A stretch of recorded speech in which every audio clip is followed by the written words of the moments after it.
and just about 30,000 farmers, commercial farmers in the country.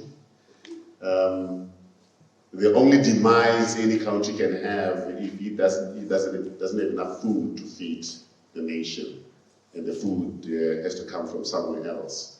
That can be the only downfall, the major downfall of any country. And unlike any other country, South Africa is among the best world, highly producing, agricultural, rich areas, fertile soil, fertile land, people passionate about farming, and we are here today to talk about that.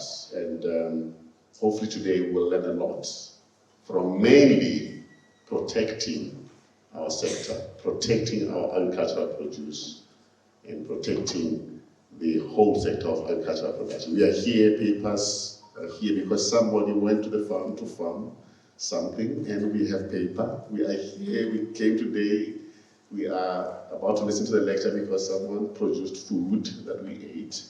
And during lunch, you are going to have food again. Whatever salary you're going to end at the end of the month, you are going to buy, guess again, food. So it is the most important lesson we're going to have today. So let us gear up and enjoy today's lecture, and we will open the proceedings as we normally would with the choir here, but with the choir not here, shall we rise and sing the national anthem of our country?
While we are standing, shall we all say halala to Archbishop, halala? Halala, halala Archbishop, halala? Halala. Thank you, ladies and gentlemen. You may remain seated, and may we officially recognize the presence of the Archbishop.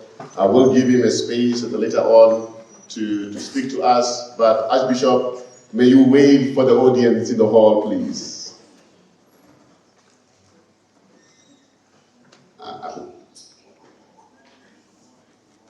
Good morning, Arch. Good morning. Good morning. And by the way, congratulations for ending the conflict that was in Cape Town. That was a successful mission. Thank you very much. Shall we now call upon, in the event of the program continuing, that we get an official welcome from the Deputy Vice Chancellor in Teaching and Learning, Professor Radachi.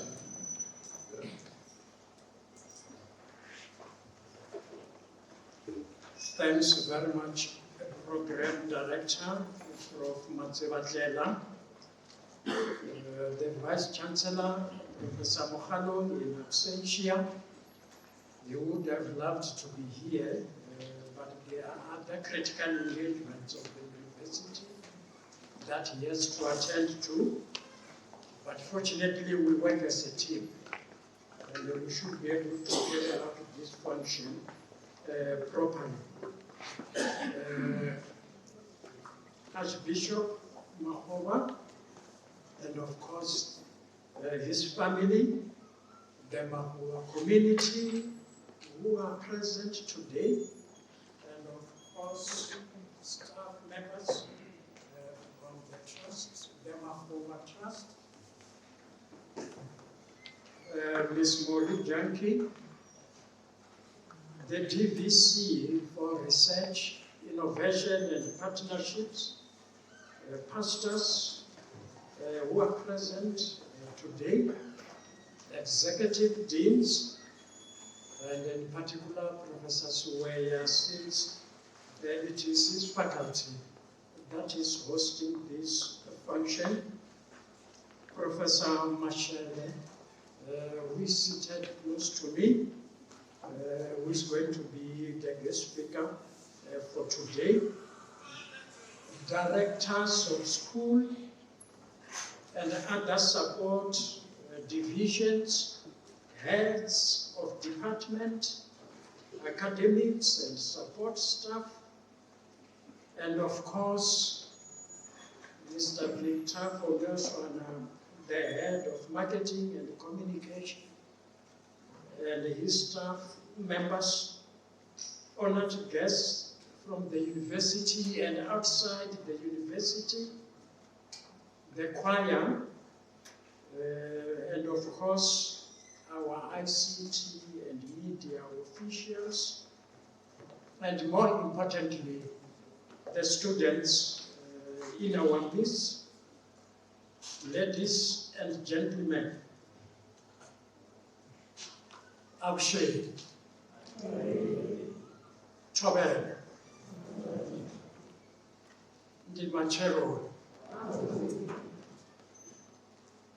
On behalf of the Vice Chancellor, Professor Mohalo, it is a great honor to welcome all of you to this important function.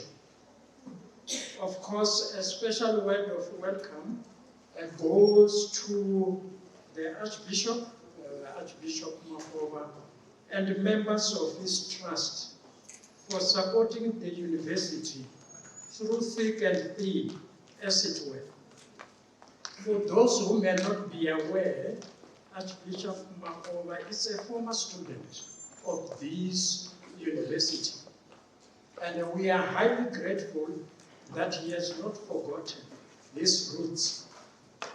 That is why he thought that it is much better for the Makgoba Trust to support this university in its endeavors, especially when it comes to programs that offer agricultural programs across the board. This is an apt choice because since creation, as Prof. Makgoba also said, humanity and agriculture have been inseparable. And as Prof. Makgoba said, we as humanity, we cannot exist without agriculture.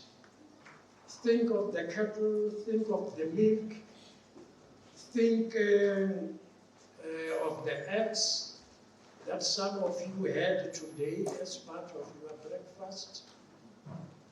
Think, in fact, of everything. When you go to town to buy, you can't come back without having visited some stores that sell food. And I know a relative of mine was very happy on Women's Day, not so long ago, because she was invited to go to a restaurant where the husband bought food, and that strengthened their relationship. Which then means indeed we cannot do without food. We cannot do without agriculture. We are therefore highly thankful to the Archbishop for choosing this field of study, so that we as a university in the end can also play a major role in producing food for the country and even for export purposes. Well, I'm not here to give a long speech, but also to acknowledge and recognize the presence of the guest speaker. As I said, who is seated close to me, Professor Mashe. He's a son of the soil. In Sesotho, we say Kingwanawamogu. So he knows the country in and out. He is one of our experts and renowned academics in the country and even internationally, especially when it comes to the field of nematodes, where he deals with the protection of plants and other related aspects. And I trust he will be introduced formally later as the program continues.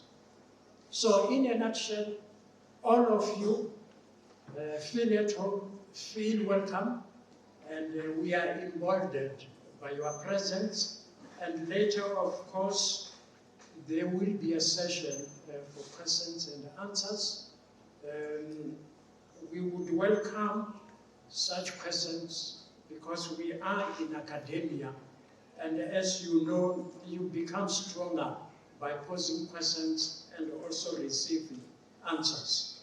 With these very few words, colleagues, once again on behalf of Professor Makgoba, welcome to the university and this function, and I trust you will enjoy the discussions. I thank you.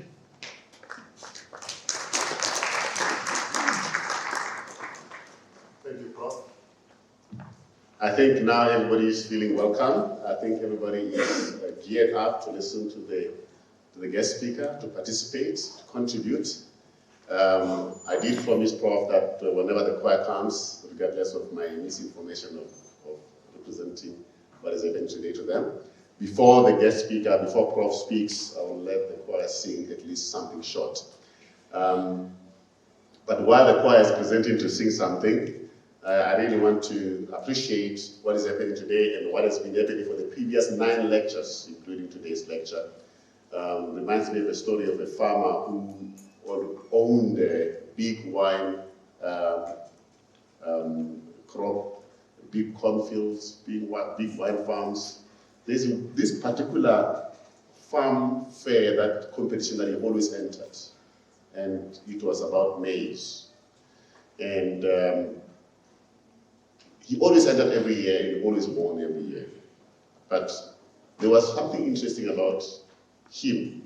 Every year, when the sowing season starts, he shares his seeds with all his neighbors, his best seeds with all his neighbors. So one of the years, the reporter went to him and said, you really have to tell us what is happening here. Aren't you scared that the competitors will outcompete you if you keep on sharing the best seeds with your competitors? He sat down for a while. He said, let me tell you something. What happens is every season when we sow the seeds, and before it is time to harvest, there's always a time for pollination, and that's the time for strong winds. Now, If you can imagine, if the strong winds are blowing all the seeds all over the place, and I land with the bad seeds from one of the neighbors, then I will grow bad crop. So I feed all my neighbors with the best seeds, so that every time the harvest comes, I know I always have the best. And I hope that is what Prof is going to do with us today. Share with us his best, and then we all contribute to the better livelihood of our country. Choir, please share with us your best as well.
And of course, when all else else is failing, when all else is hard, when all else is seemingly impossible to achieve, we call for divine intervention. That is the main theme of the song, the main message from the song. That is what they were singing about. And if you watch the proceedings in Cape Town about the unrests that passed on with 5 lives, and earlier on I was commending the Arch for the divine intervention they called, and yesterday, last night, we heard that the strike has been ended. And we really send congratulations to him and his team for the divine interventions they called, and the unrest has truly ended. Thank you, choir. Divine intervention will come to us, and hopefully we'll have a wonderful lecture. I will now call upon the person who will then introduce to us the guest speaker, and that will be none other than our host, the person who has made all this possible. I'll pass over to the Archbishop Makgoba to then introduce to us our guest speaker.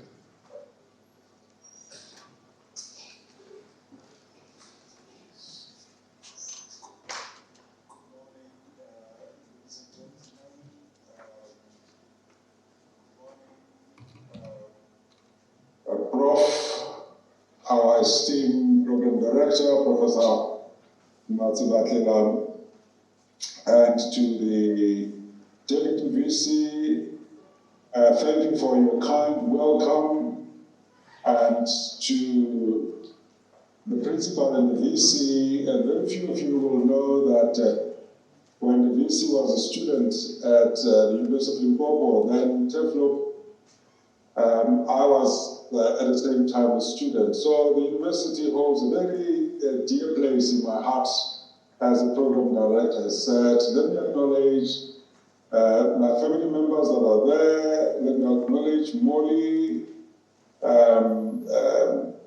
the pillar of this trust, and the deputy vice chancellors, the deans, the students, the choir. The song was bound to my wounds, and my deepest apologies that I cannot be with you today because of the challenges that we are having in Cape Town, and we are having a service later in one of our parishes in Guguletu, but I'm glad that the strike has been called off. So thank you for your kind thoughts. But let me talk about the speaker, the esteemed speaker that we're going to listen to. His biography is very long and very impressive, and I could take months and months describing him. But Professor Patul Mashila is an inaugurated professor of nematology at this prestigious university and currently serving as a senior professor and manager of the Green Biotechnology Research Center of Excellence, the Department of Plant Production, Soil Science and Agricultural Engineering, the School of Agricultural and Environmental Sciences, the Faculty of Science and Agriculture in the University of Limpopo. That's quite a mouthful. But Prof currently enjoys considerable international recognition as shown by the C1 rating from the National Research Foundation, along with the impact of his scholarly publications. Professor Mashila has a BSc in Agriculture and Crop Science, and a BSc in Agriculture Honors in Horticulture from the University of Fort Hare, MSc in Nematology and PhD in Nematology from the University of Florida in the USA. He also holds an MBA from the University of Limpopo and 2 advanced certificates in governance leadership from the University of Cape Town.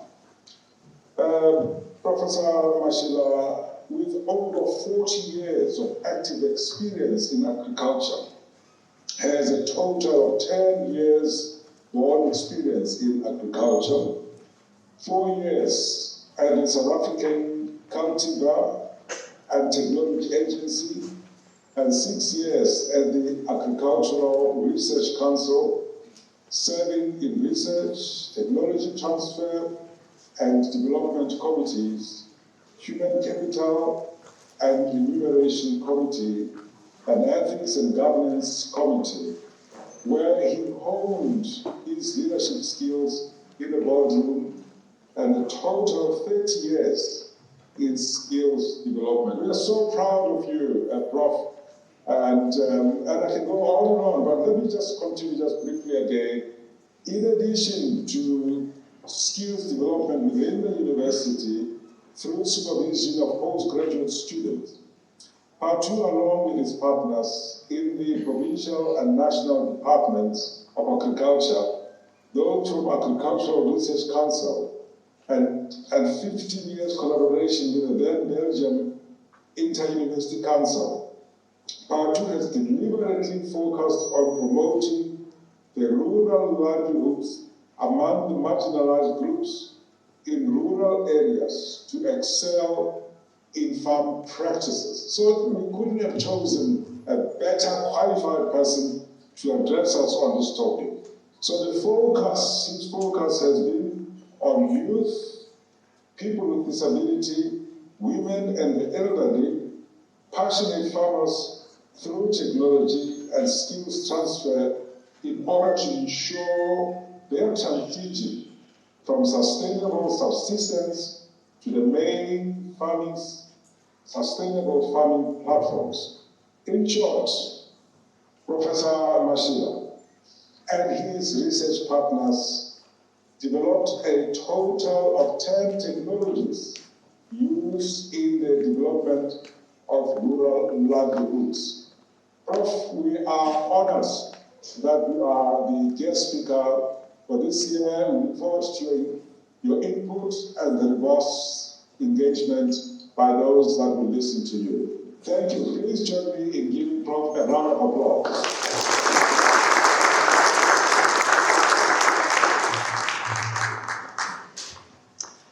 Ladies and gentlemen, we give you Prof. Mashele.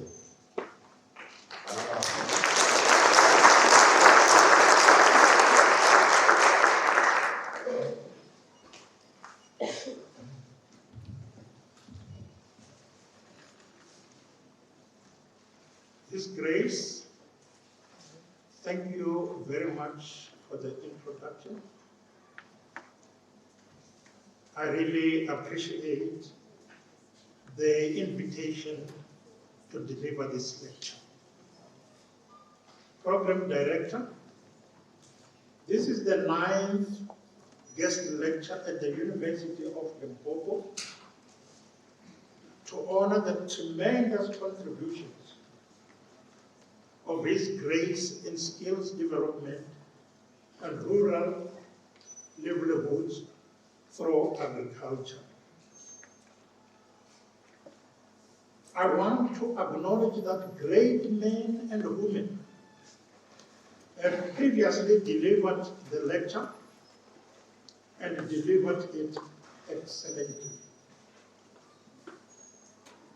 When I was invited to deliver the lecture, I was actually frozen with fear. And I opted to provide an alternative speaker and volunteered to help that speaker to craft the lecture. Marketing and communication refused the proposal. Consequently, I wish to take this opportunity to thank Memuja for the outright rejection and her availability to assist with all the aspects of this presentation.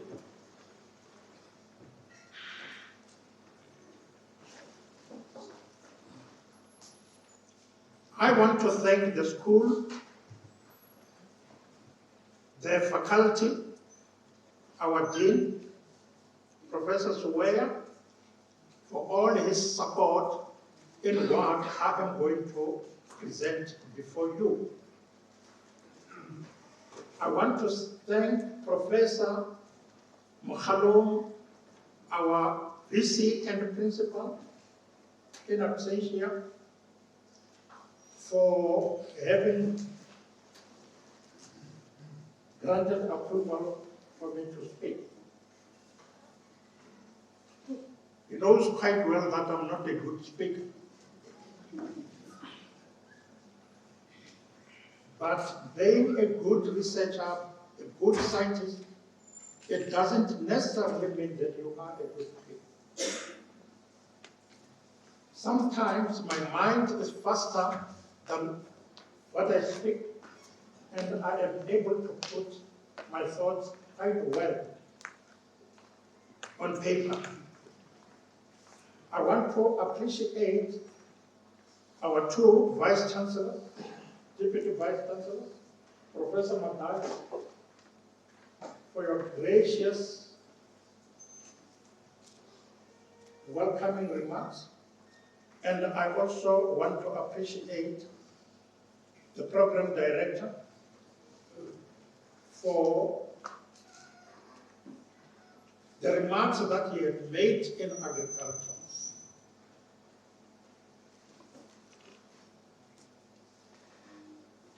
I want to appreciate the hope of our future, our students. Finally, I appreciate and acknowledge the presence of His Grace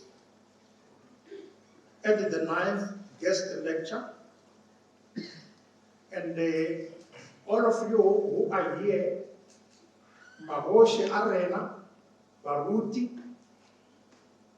I appreciate your presence here, and I am looking forward to your prayers as I'm presenting this lecture. All who are here, please feel free to share the blessings from His grace with me. The blessings are sufficient for all of us, and we accept the blessings, His grace. As background, people have already spoken about food, and I want to indicate that agriculture is not all about food. We have 3 types of agriculture under the agriculture industry. We have primary agriculture, secondary agriculture, and we have tertiary agriculture. My focus in this speech, under the theme skills development and rural livelihoods, I am obviously going to focus on tertiary agriculture, which is very important in realizing the objectives of primary agriculture and secondary agriculture.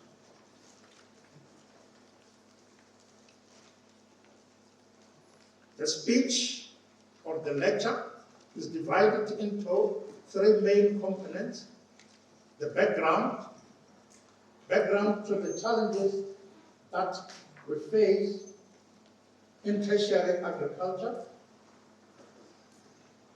followed by the body.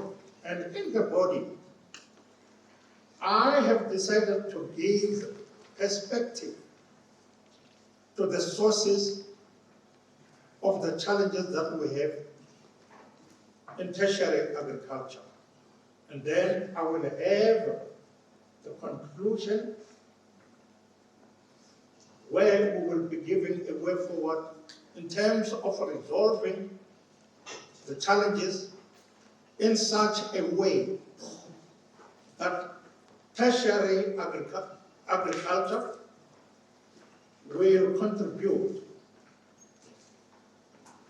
to skills development and rural livelihood. I know our deputy here, Deputy Vice Chancellor, wished that I could have spoken about the nematodes. I am a nematode. And whenever I do not speak about nematodes, I don't feel at home. I've been in this field for over 30 years, and I train nematodes, and I talk about nematodes, but it would have been irrelevant under the theme of His grace, skills development and rural development.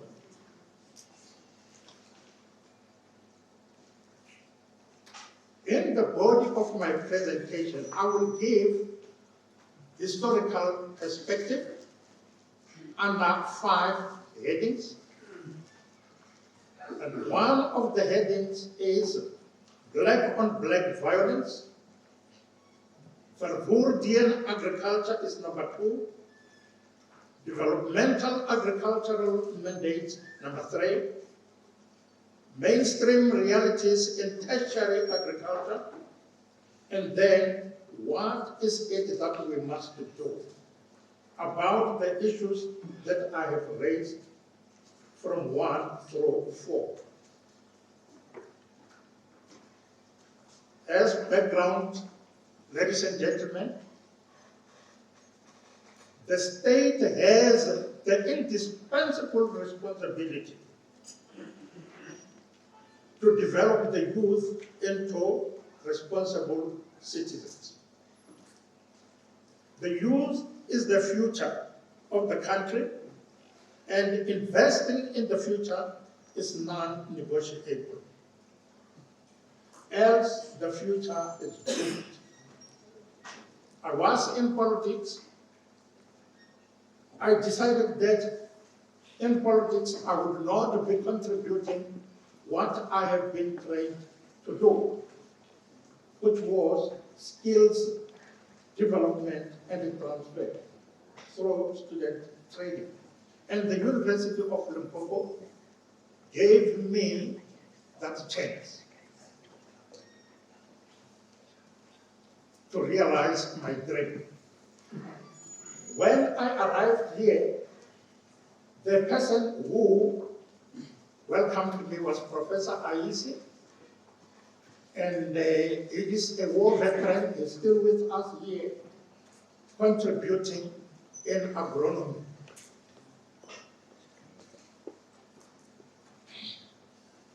The youth are the future citizens who, without necessary skills,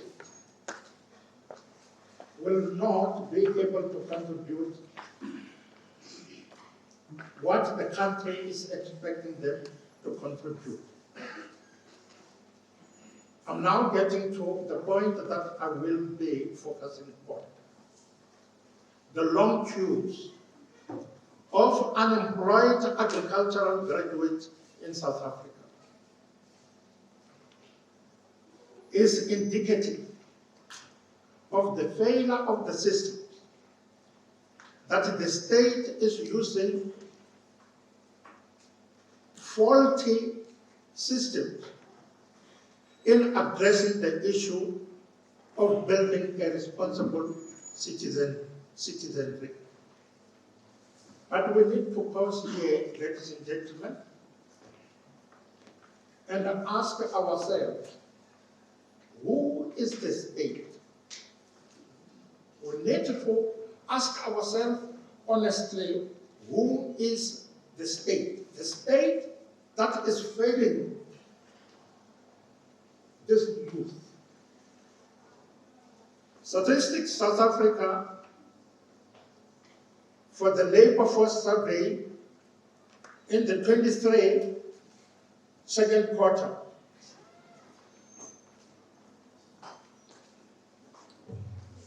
has shown a dire situation for the South African youth. The statistics indicated that 34% of 10 million youth between the ages of 15 and 24 were disengaged from the labor market. In contrast, between 15 and 34, the figure reaches 46. And this is happening despite the skewness of affirmative action towards Africans. The share of employed graduates remains the highest among whites. And we need really to be realistic. Whites in South Africa as a population are small. But in terms of employability, the percentage is very high. And then it goes to the Asians, Indians, the percentage is also quite high. Whereas that of the majority of the citizens is tailing far backward. In 2016, we had a survey. In that survey, we found that for every 5 employed white graduates and 4 employed Indian graduates, there was only 1 African graduate. And I'm talking about statistics in agriculture. I'm not talking about general statistics. I am focusing on the agriculture, the tertiary agriculture.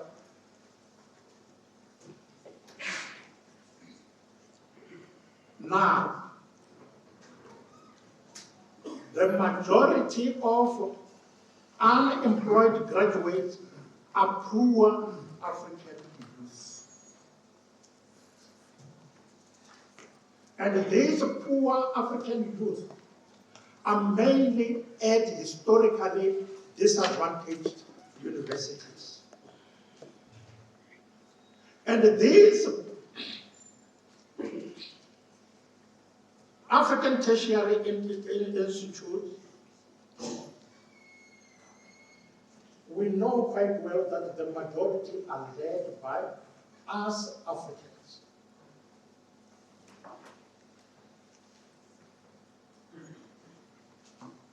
And we are funded by the African-led constitutional democratic state. And I want to pause again and ask the question, who is the state?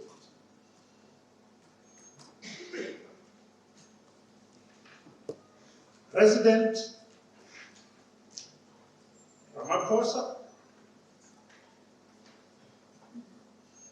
His Grace, they are part of the state, but in context of what I want to deliver in this lecture, I want to continuously ask this question, who is the state, so that when we get out of this lecture, we should be knowing what our role should be in the challenges that South African youth in agriculture are facing. A distinguished professor, Bonke Dumisa, friend of mine, who is on the board of the Public Investment Corporation, observes, I quote, "We will not stop these very high youth unemployment rates until we completely overhaul our school systems and until our universities consciously make their degree outcomes more correlated to the economic needs of South Africa." I close the code. The latter, during my decade of board experience, was often a bone of contention in board meetings. That you at universities are failing the country.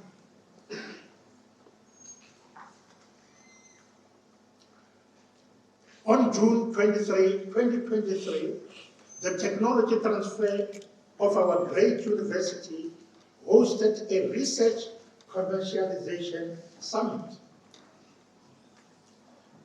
That summit targeted the industry partners, university researchers, funding agencies, investors, and government officials, thereby facilitating knowledge sharing, collaboration, and potential partnerships. During the event, as always, there were speeches. The speech that attracted my attention most was that of the industry representative. In his speech, he argued that the universities were not producing suitably ready graduates for the industries, and went on to reiterate that they are pleased with the universities to deliver on their mandates fall on deaf ears. With the industry eventually looking at alternative sources to meet their recruitment requirements. During the Climate Resilient Agriculture Seminar for the 13th BRICS meeting of the Ministers of Agriculture at Makgoba province, where Professor Aisi, present here, delivered a paper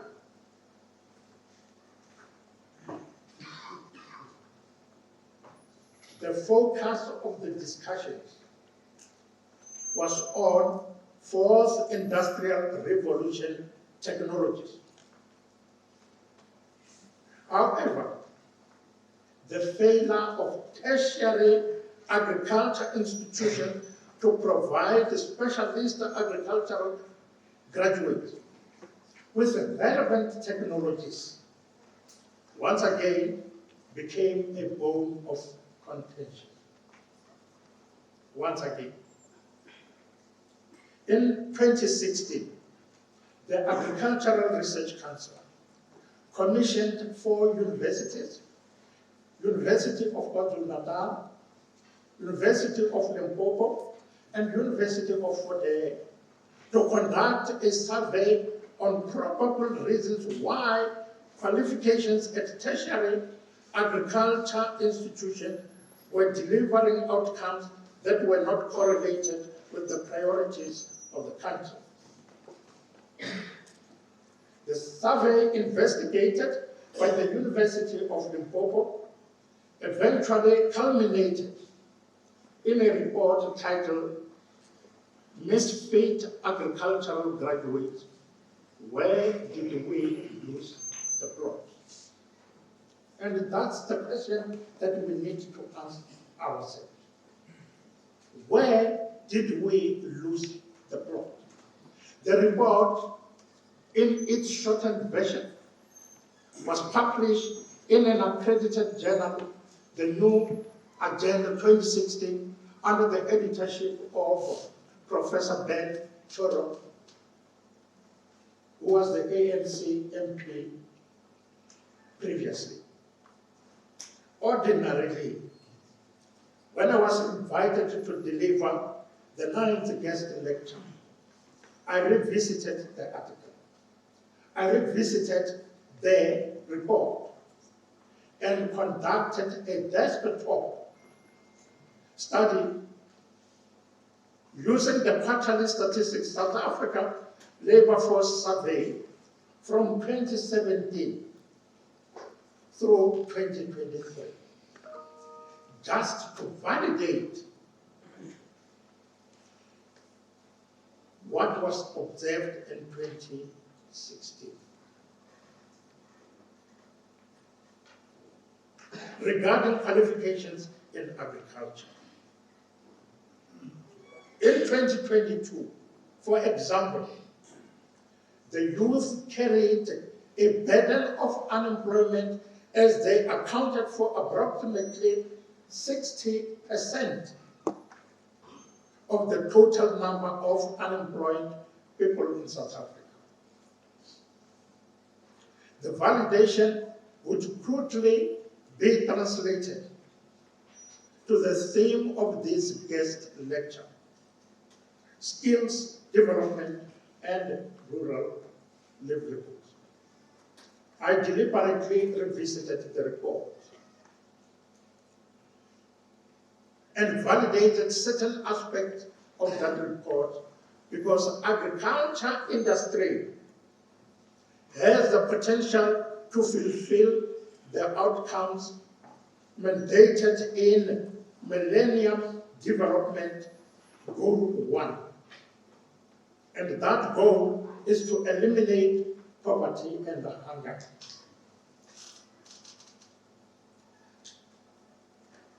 Reason number 2, we have the National Development Plan. And 3, the Industrial Policy Action Plan, which are giving us direction in terms of how, as different industries, we could help the country achieve its national mandate.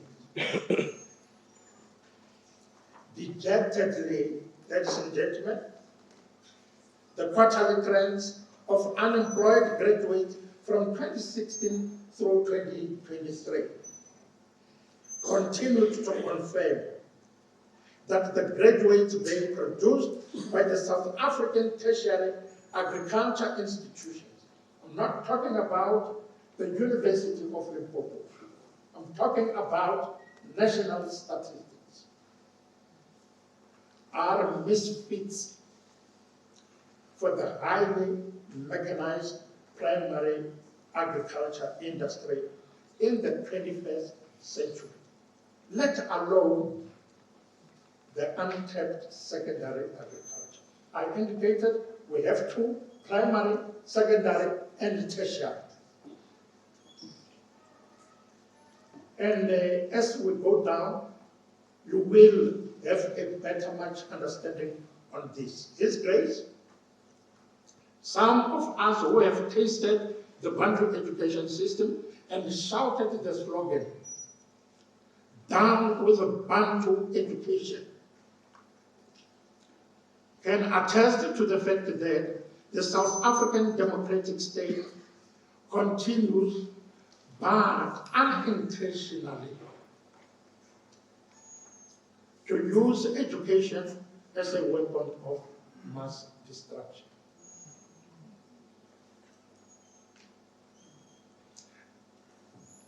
I'm not talking about the University of Limpopo. The study covered all universities with tertiary agriculture. And we analyzed this, we discussed it in the board, and we discussed it outside of the board. Our head of the department here will attest to the fact that we are busy revolutionizing our agricultural programs in the school. So we are talking about something that we are busy working on. But before I start pointing fingers, we start pointing fingers as who is to blame. Let us pause to ask the question, who is the state?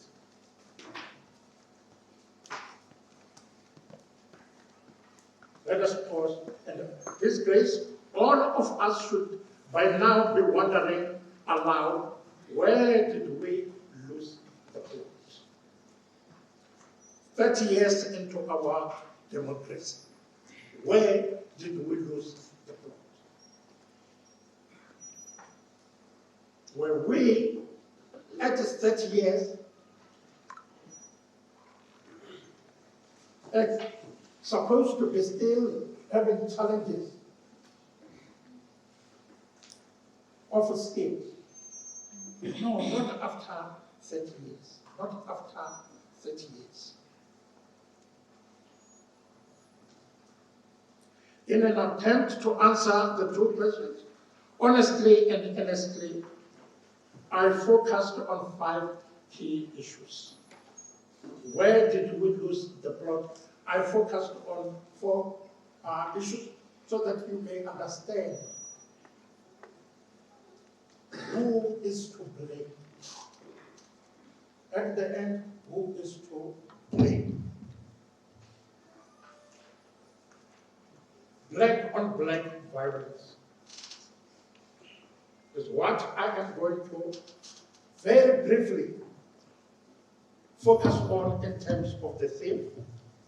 Vervoerdian agriculture, developmental mandates for agriculture, mainstream realities in agriculture, and what must we do?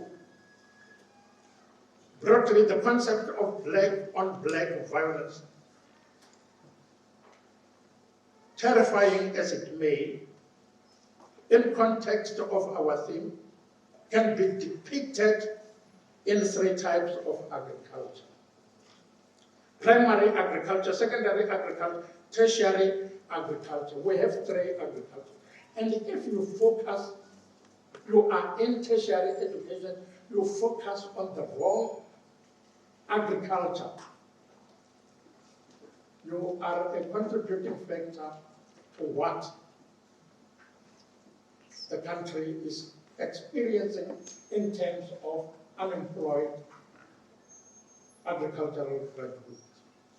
There is a very long report on this subject, which was commissioned by the Agricultural Research Council. And it hurts because I find myself in that space. Secondary agriculture industries, not primary. Secondary agriculture industries are the ones that generate decent jobs and sustainable wealth that creates even more decent jobs and thus a better life for all. Not primary agriculture. What is this secondary agriculture? Secondary agriculture uses the produce from primary agriculture to produce products. And that's where money is. Secondary agriculture, that's where money is, not primary agriculture. We have market forces, and a lot of you know these market forces better than I do, although I am having MBA.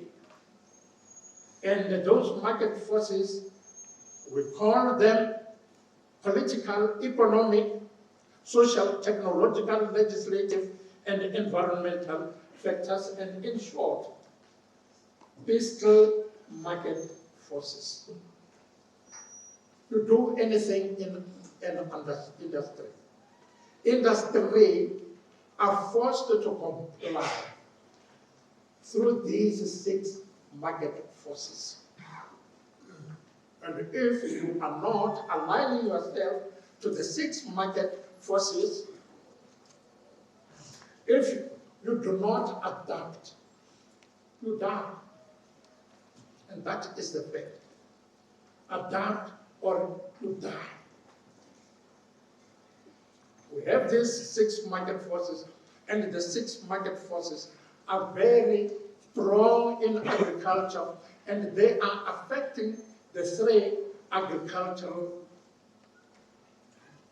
components that we have: primary, secondary, and tertiary agriculture. More so in the 21st century. We are very fortunate to be living in this 21st century. But this 21st century is a tough one. It's a tough one, and it requires people with skills.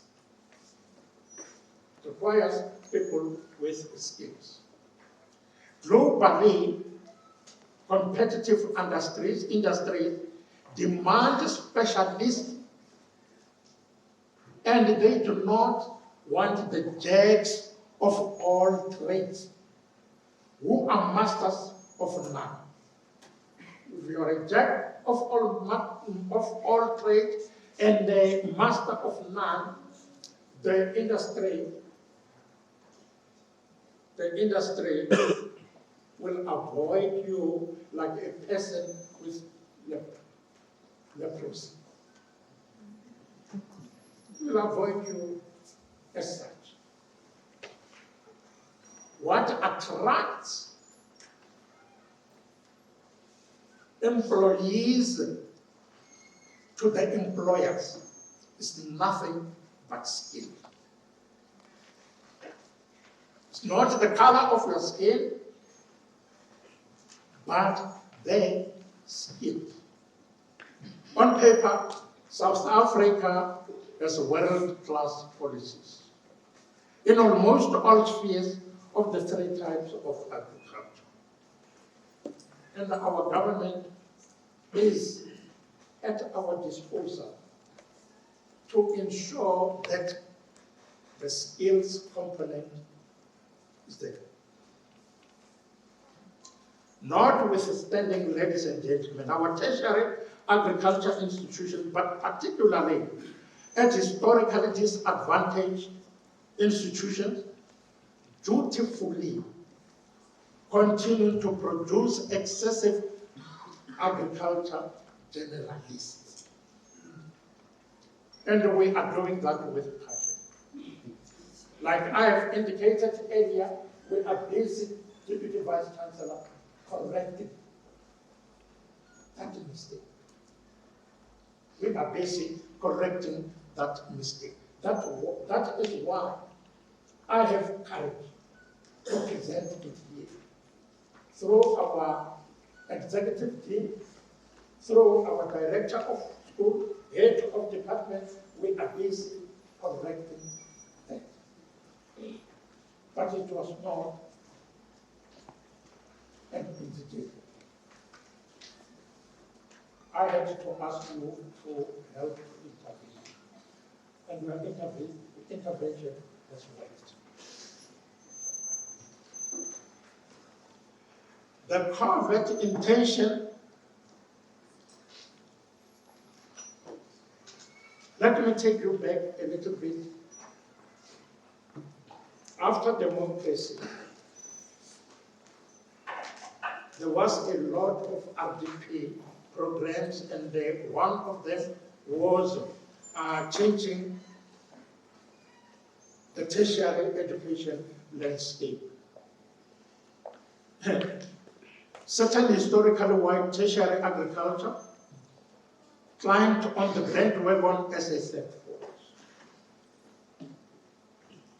To this black-on-black violence, the 34th developed agricultural qualifications at postgraduate level. I have Professor Dwane here, he can attest to that. But these programs were to serve as cash cows, milking the state with respect to the immense market of African youth with a weak background in science. And the covert intention of such agricultural qualifications was to legally perpetuate the Verwoerdian philosophy of training an African child to primary agriculture.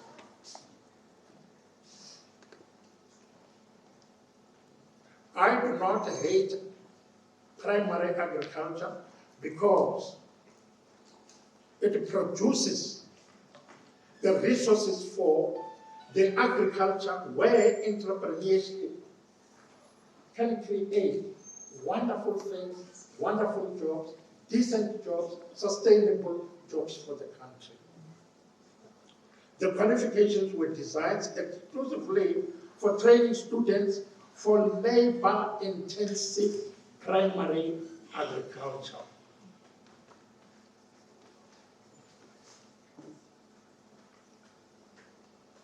To serve on land reform projects, we know quite well that this land reform project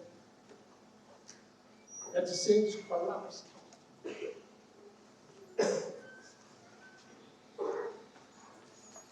Primary agriculture training was really for the job creation centers in the Bantu states. We know those those job creation centers, and His Grace knows the Sapipe Tea Estate, which happened to be on Makgoba land, and now it is a forest. It's a big forest instead of being a tea plantation.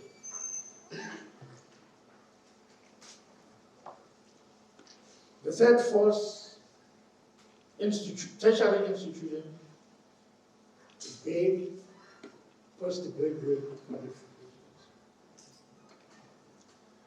And those postgraduate qualifications were taken by who? By people who serve in these land reform projects. And no wonder the land reform projects have collapsed. The picture I am trying to paint here is that the Verwoerdian mentality that a black child should be trained in primary agriculture has been adopted, and it is killing the country. Those graduates are not having. The market is actually avoiding them at all costs. We have attempted to admit some of these postgraduate students from the third force tertiary institutions to do our PhD.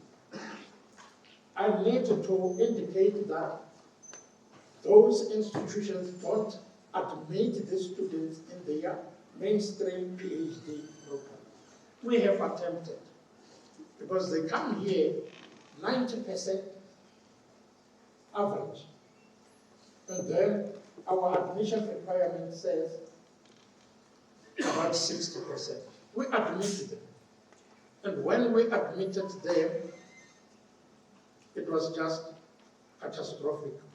It resulted in catastrophic consequences, followed by the disappearance of the students, with the pretext that UL is, after all, a historically disadvantaged institution without necessary research facilities, with old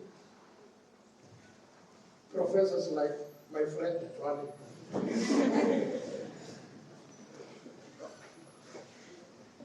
who have not transformed. Developed nations like the People's Republic of China, after the 1989 Tiananmen Square protest, they swiftly moved from primary agriculture to secondary agriculture. And I want to indicate, program director, this secondary agriculture is technology intensive agriculture. Technology intensive agriculture. But it is the only agriculture that we know is doing wonders all over the world. Not primary agriculture. You need to mechanize primary agriculture, because The demand will be huge for your produce in secondary agriculture. But then you need skillful people to convert the raw materials into raw produce into product. I have a young fellow here, I've been working with him for some time, Edward Makgoba. Edward Makgoba is in the space of secondary agriculture. All of us here know Edward Makgoba, and he's doing wonders. He's making money there. And I am glad Deputy Vice Chancellor Prof said you have realized his potential and the technology office is assisting him to put his products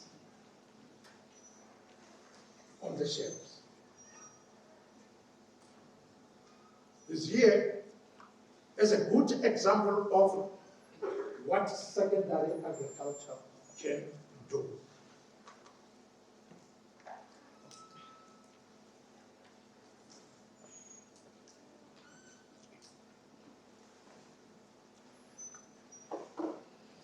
We have many challenges in tertiary education, which are making the status quo to be retained. We talk about affirmative action. Affirmative action does not say we must employ incompetent people. We must put incompetent people just because they are South African, black, just because they are female. That is not what the affirmative action policy is saying. And it has contributed. We have gone to several universities, interviewed people there. We found that these positions of trust, of responsibility, were occupied by the affirmatives. And what I don't like about the affirmative director is their arrogance. Is their arrogance. You try to help, they isolate you immediately. You try to help, you are immediately isolated. And in some cases,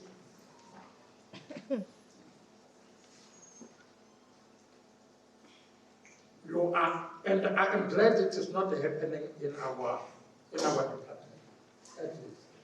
I'm glad I am talking about what is happening elsewhere. Another mistake that the university institutions are making about this affirmative. There are numerous opportunities to develop for self-development. No, not to them, not to them. They are not developing themselves. They are not developing themselves. And where are they taking the country? Where are they taking the country to? I want to quickly rush to Vervoerdian agriculture. Vervoerdian agriculture was nothing else but primary agriculture. And they went on, they have Arabic as a college, Fort Cox as another college, and Thabo as another college. And at these colleges, people were only taught how to milk cows. You are taught how to milk cows, but back home, the Nguni cattle have been taken away. We were not having cows. And what are you going to milk them? They train you in such a way that when you go back, your job will not, you will not have any job satisfaction where you will be employed. And if you do not have job satisfaction, it's drinking after drinking. Drinking after drinking, Monday through Friday, you are drinking because your job does not give you any job satisfaction. But those of us who have job satisfaction, You come 8 o'clock, sometimes you leave at 10 o'clock at night, and you are even here during weekends because your job is giving you job satisfaction. Not the primary agriculture. Primary agriculture is a tough one. You have to go there and sweat. No one wants to go to work to sweat. You want to go, and your kids ask you, why are you sweating? Where do you know I'm from work? No one wants that. And then from these colleges, the government now introduced primary agriculture at 40 hectares and at Zululand. And later on, primary agriculture was added to universities of the North, Botswana and Venda. These additions were done with the sole intention of producing agricultural generalists for the job creation in a job creating project of the Bantu state. And I do not deny that I am one of the products of Bantu education. I'm proud because it taught me something in life. I'm what I am because of the lessons that I got in Bantu through Bantu education. But the apartheid regime meticulously ensured that every generalist after training was employed. Every generalist. Prof. Johnny, you know that we are the product, and they employed us. The last quarter, you receive a letter, you have been employed, and when you graduate, when you finish, before you graduate, please report at your center at Madam Mulele. You receive that letter.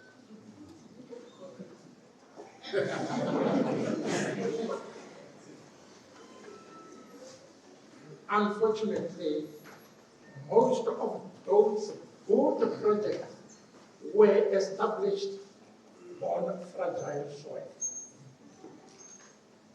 And if you establish an primary agriculture project on fragile soil, it eventually collapses.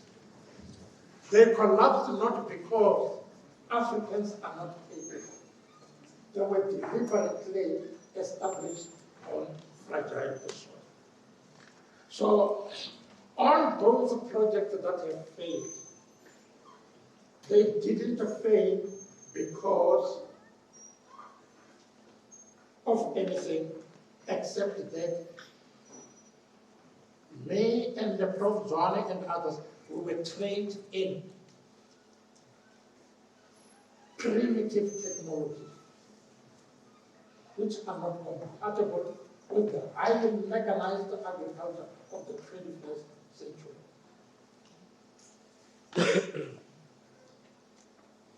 The 21st century now is highly mechanized. And it requires skills. It requires skills. We produce a graduate generalist. He goes to a project, say for instance, ZZ2. He doesn't even know how a tractor functions. He doesn't even know how a center pivot functions. And then you expect ZZ2 to employ that graduates. 30 years into constitutional democracy, we continue to produce unwanted graduates. Unwanted graduates because the primary agriculture industry is heavily mechanized. It's heavily mechanized. We train them to use a knapsack to spray aphids. You go to that tool, or these big commercial farmers, no one is using a knapsack to spray aphids. Developmental mandates of agriculture. They are clearly outlined in 3 documents. And I will not say much on these documents, but I want to indicate that these mandates are focusing on secondary agriculture. And everybody, including tertiary institutions, should be assisting the government to realize the mandate as outlined in the 3 documents. One of the universities in South Africa, which is involved in secondary agriculture, in its website it says food science, they are involved in manufacturing products. It says incorporates many disciplines such as food microbiology, food chemistry, and food engineering. Food technologies fulfill important positions in food manufacturing companies such as quality control, production management, and new product development. And we pride ourselves on the fact, is what that website is saying about secondary agriculture.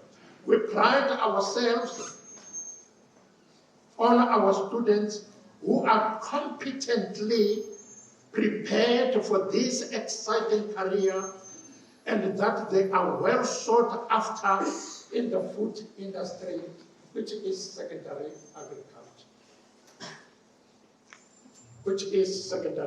agriculture.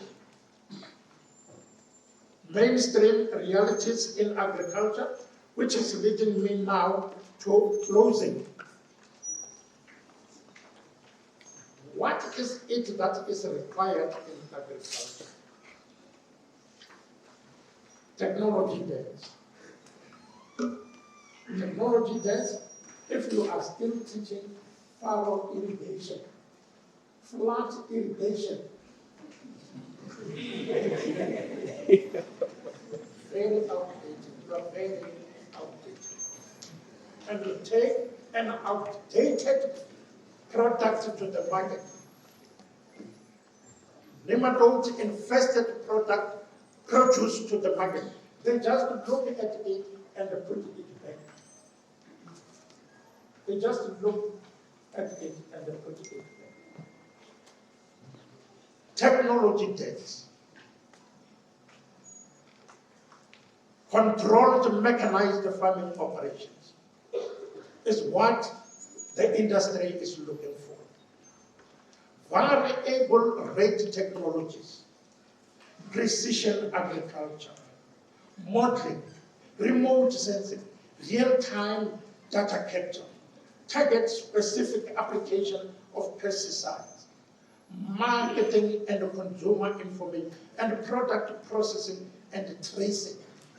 These are the things that the market is looking for in the mainstream realities of agriculture. What must we do? Of course, we must adapt or die. That is the thing. We must adapt or die. And there is no one who wants to die.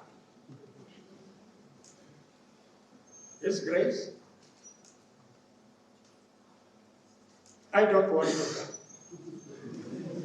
Why don't I want to die? I don't want to die because I am not certain of where I will be going.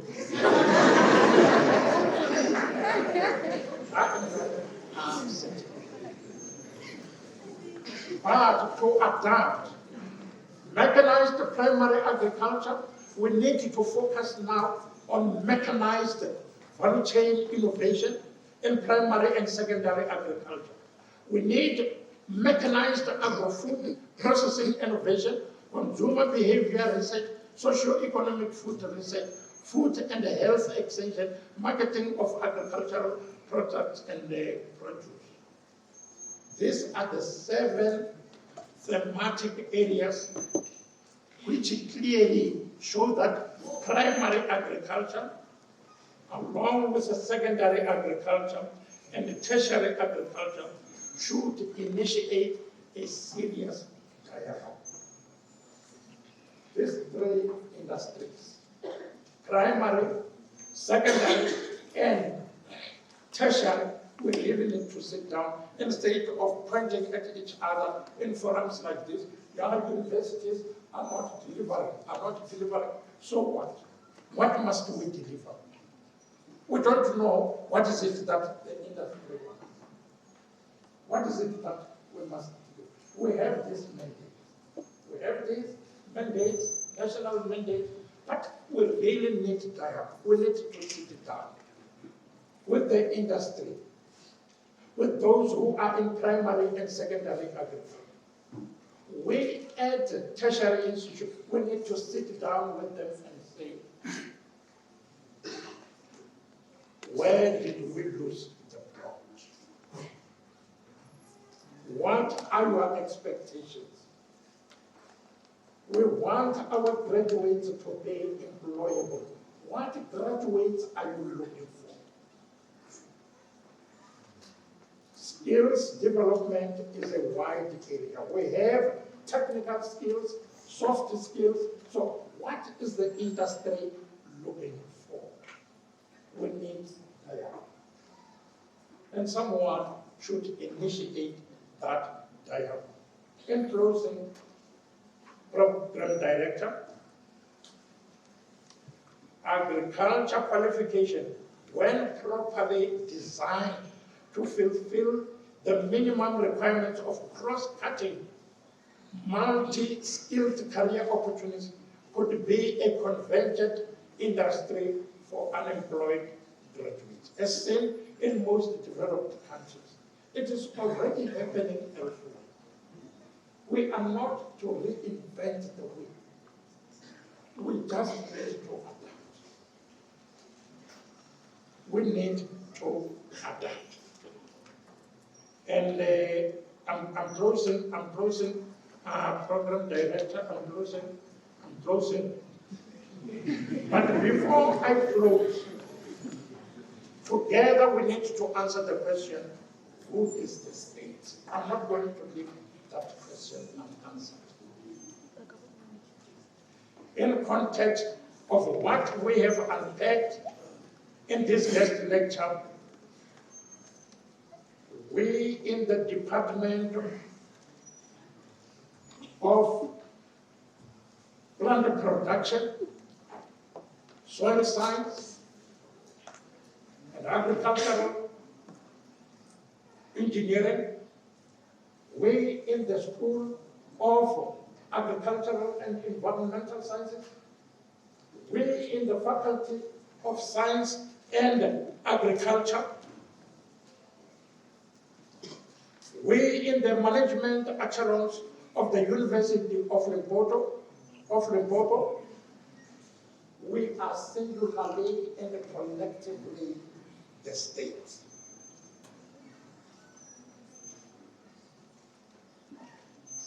Our President Ramaphosa cannot come and help us to adapt. It is in our hands. It is in our hands to say enough is enough. We want to do justice to our African kids. It is in our hands. His Grace, as a state, we commit ourselves this morning before you. That now that we know and understand what is to be done, we will not die. But we will adapt our agriculture qualifications from the Vervoerdian mentality that misdirected skills development at tertiary agriculture institutions exclusively to primitive primary agriculture of the then Bantu states. In the process, producing misfit agricultural graduates. Together, we can be leaders in skill development and rural livelihoods. I thank you for that.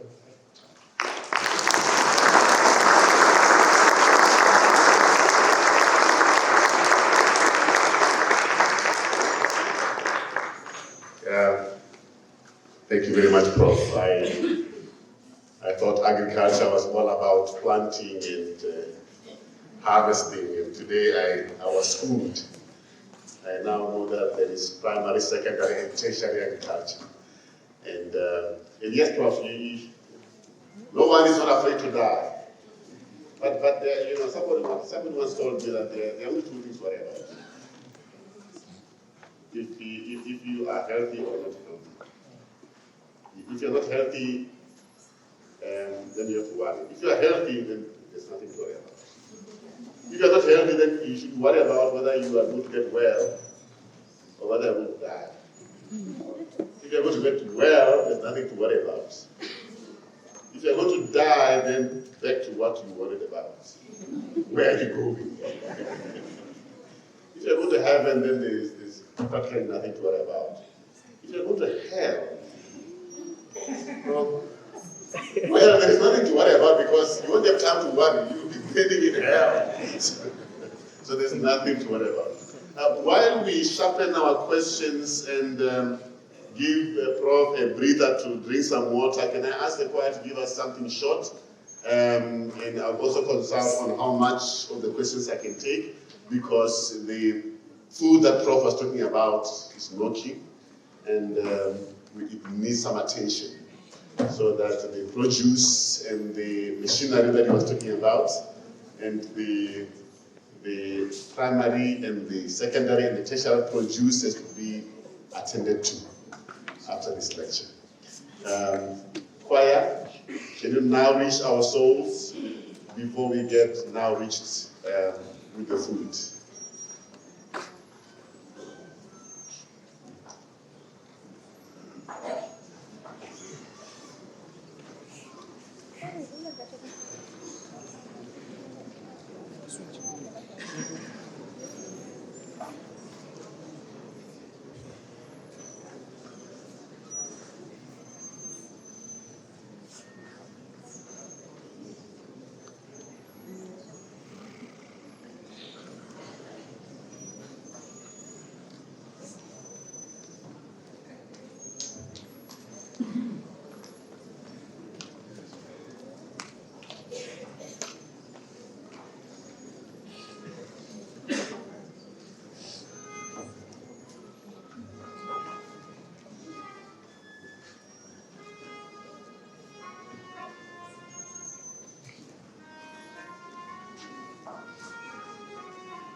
Thank you very much, choir. It is well with my soul. That song was written by a very renowned lawyer, Horatio Spafford, who was very wealthy, had 4 beautiful daughters, and had wonderful farms and vineyards. And during the economic meltdown, he lost everything. All his farms caught fire.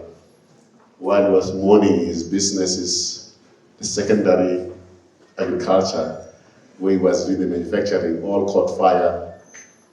And while his daughters and his wife was coming back in a ship, there was a shipwreck, and he lost all his 4 daughters. And only his wife, Anna, was saved. He writes this song, "It is well with my soul. I will get up again and get back to myself." And indeed, he did. So we will not die, Prophet Masheba. We will adapt and correct the mistakes of the past. We will take questions. I'm told I have to be generous. We have 1, we have 2, we have 3, we have 4, and 5. And then I'll take the next 5 set of questions. In that order, as I pointed. Who was the first? By the way, the speakers are only meant for 1 person to speak at a time. So while 1 person is asking a question, please don't press the white button. It is meant in such a way that only 1 person speaks at a time, except for Prof. Masheba. His will remain on all the time, but mine and others will not. In that order. All right, no, thank you. Ms. Prof. Mashale, actually, Senior Professor Mashale, we remain prisoners of colonialism, and that is a fact that will remain indefinitely. One thing that is not going to change anytime soon is what the white people have done to us as black people. But let me move away from that. We have a problem of leadership in our country. You just mentioned in your lecture all the things that we need to move this country forward, especially pertaining to the agricultural sector. But then there is a lack of accountability when it comes to our leaders. You mentioned policies that can be adopted to bring about the betterment of the black child. But then when policies are implemented, there's only policies that only favor the white monopoly capital and favors only money channeled or funneled to favor politicians. So now I put it to you. Shouldn't it then be, because you said we as part of the university and as the university community, we are the state, can't we come up with organizations that can seriously hold our leaders accountable for the money that they use? Because we really need them to actually commit that they will sponsor the ideas that we have as the students or we have as the institutions to take the country forward. Thank you. Thank you very much. There was a second question, Lady in Pink. Yes. Thank you. Or if you can introduce yourself as you speak so that Prof knows, has an idea of the audience in the hall. Thank you, Prof. My name is Doli Khakishe from the Department of Biochemistry, Microbiology, and Biotechnology. So when you were giving a talk, you mentioned that where we could have went wrong in the plot is the Thabo agriculture. And you described that that is what changed the black child to primary agriculture. So I just want to know what is the term for the type of agriculture that we're moving towards if we are moving from Thabo agriculture. Thank you very much. There was a hand somewhere here. Thank you very much. I'm not going to mention all highly esteemed names, but I would just say thank you so much for this opportunity to ask this question.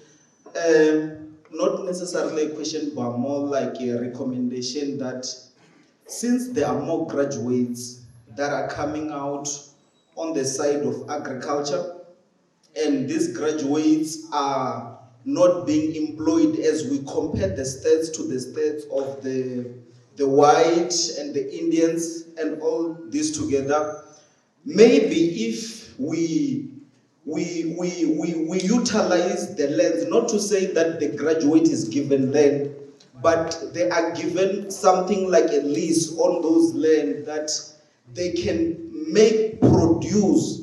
And not only are they making these produces to be taken elsewhere, but then these produces are going to be manufactured here and are going to be exported, and some of them are going to be shared here, and then the money that can be, the profit that can be made out of these can then be used to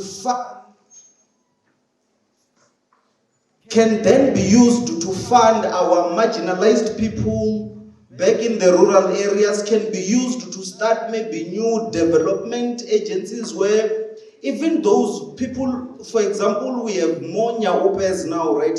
Those people can be taken into agencies like armies. We can utilize those people in areas of armies should they be interested, through the profits that could be made through the land that is available but not being used. Thank you. Thank you very much. That was very clear. There was a question. Right? Yes, sir. Who was it? Go ahead. Sorry. Thank you very much. My name is Clement, and mine is very simple. There are programs such as Tsushatala and other agricultural programs that are actually invented in our country to help those graduates that you were talking about. And now we have a problem of the graduate, those that can't, they don't even know how center pivot work, as you said. But don't you think that the problems that we as the black children, we come from universities such as University of Limpopo. One of the problems that we have is that since from third year level, those who are from the Department of Plant Production, Soil Science and Agricultural Engineering, those students from third level, they start doing their practicals and they don't get they don't even go home for recess, and then December they are expected to leave, whereas some of the crops that we're working about, we must start planting them on November or something like after we done with exams. That is the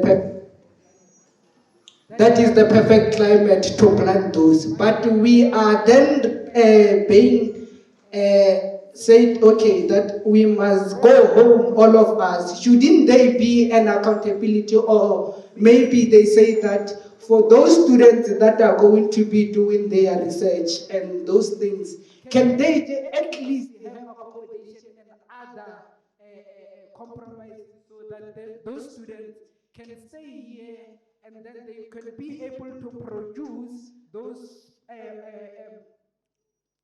crops, and also to learn how to use those irrigation systems, so on and so on.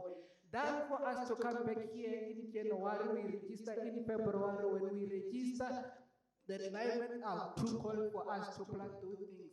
Then that's how we end up not having a knowledge on how to grow crops in the first place and those things. So please think about those things and tell us, what can the university do to change this situation? Because it's really affecting us, especially those ones who are working on those crops that you must start during November and then harvest around April. Thank you very much.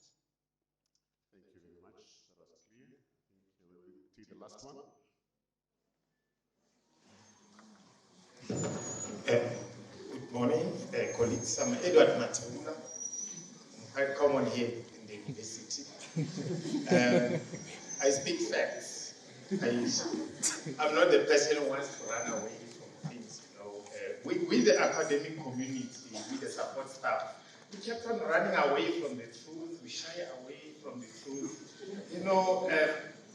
I don't want to go to skills development. I did remind everybody the previous talk that there's an Act number 97 of 1998. It was founded by this government we voted for, this 1994.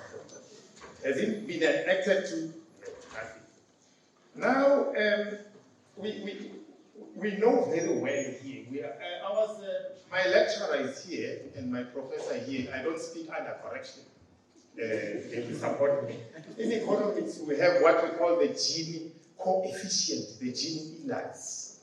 It shows clearly to every professor, every academic here, that our wealth, our income is not perfectly distributed.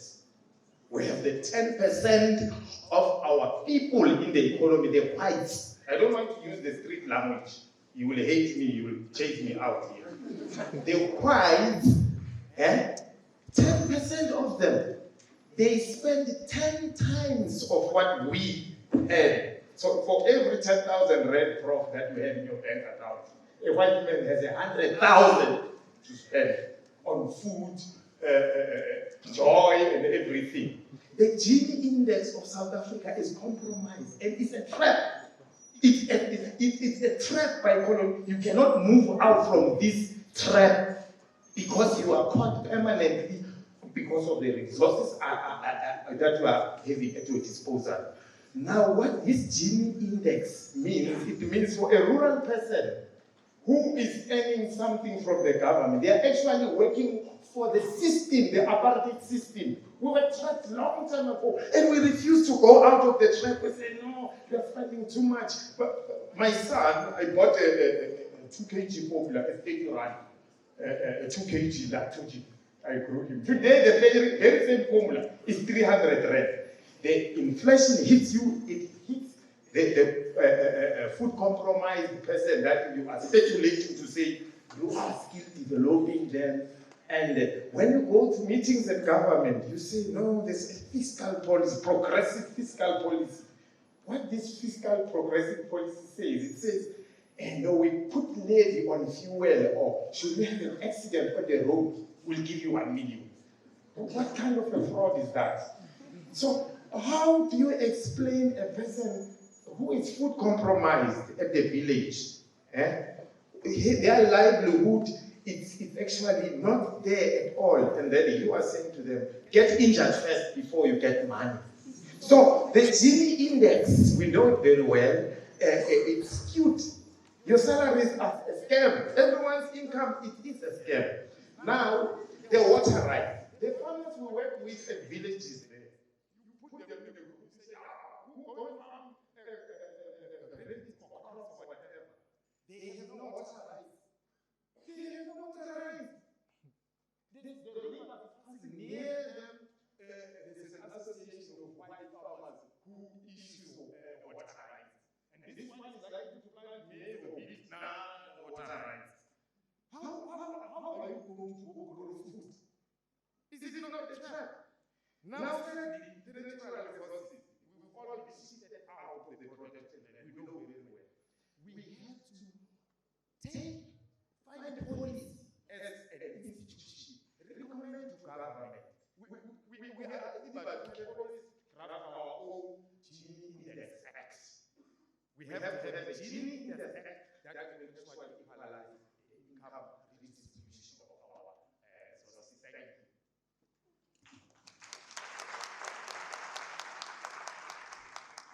Thank you. I think we'll give Prof a chance to respond to the 5, and then we'll take the next set of 5. Prof, I hope you still remember the questions.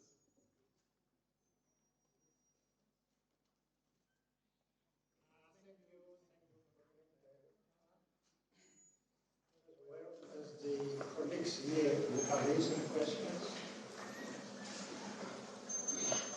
we're holding our leaders accountable. The question arises, who is our leaders? I don't like pointing fingers. I consider myself to be my leader. The resources are there for all of us. The resources are there. Ours is just to think a little bit. Get out of the box and think. And think aloud. There is no government in Africa like the South African government who has put its resources to the disposal of its citizens. I have indicated in the speech that we are abusing some of our rights. And a right is not a privilege. I just want to leave it at that. Up until we stop complaining about the external environment, but not about ourselves, you will go nowhere in life. If your things are not going well, witches are now behind me, you will not go anywhere. We have identified the challenge here. The challenge is our academic programs are not doing what they should do to help the country. And I've indicated we are already addressing that. We're already addressing that. Money we have to apply. If we need equipment, we need to equip our laboratories, the government cannot just come. They don't know. They don't know that you do not have the facilities.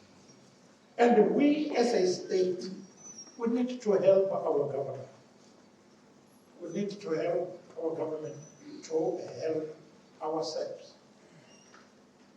More graduates given land.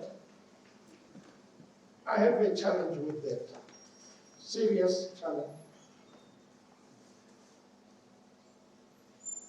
People who have been given things, like Makgoba is saying, they don't look after those things. You have to sweat to get something, and then you will look after I would agree with you if you say starter pack. They give you a starter pack and they tie that starter pack on the outcome. They give you 1 million, here is rent, employ 20 people. But with primary agriculture, my friend, because it doesn't make you to think and think well, you will not succeed. You will produce millions and millions of cabbages, and then you take them to the market, you find that the market doesn't want it. But if you were having secondary agriculture, you know that I am producing for who? For Mashela. And they will take everything, even the rotten ones, they will take them to make art in secondary agriculture.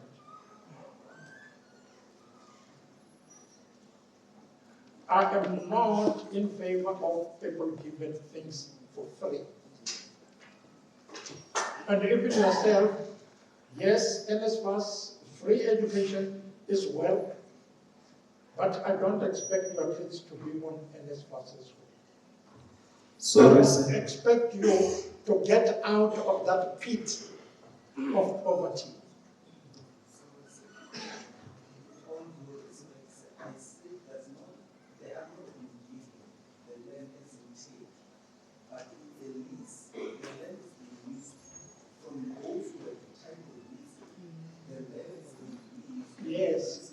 Yes, I agree with you.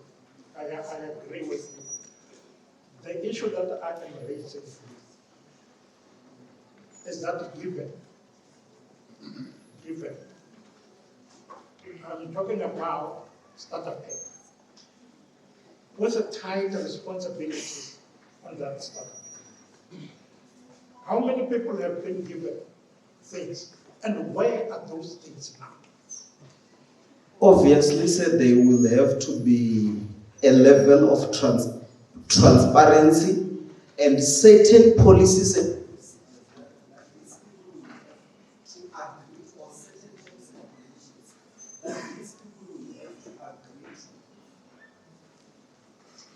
in the country, I don't want to open a dialogue.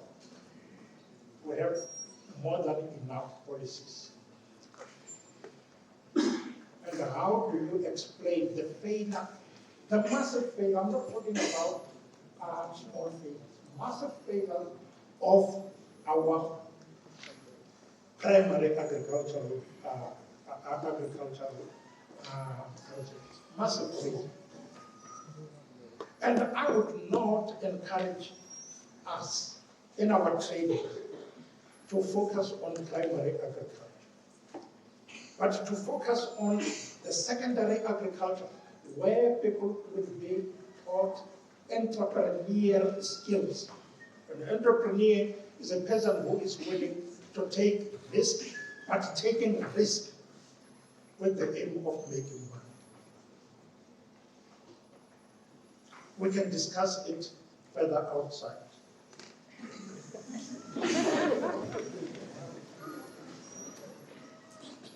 The issue of going home during our recess,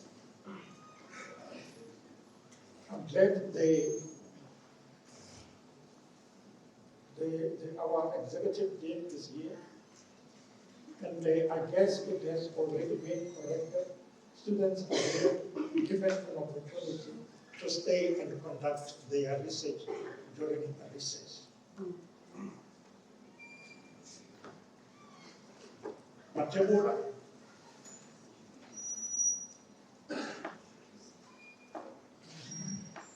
I agree with you, Makgoba, but distribution. The government has distributed a lot. And where are those things? Distributed a lot, distributed. Let us learn.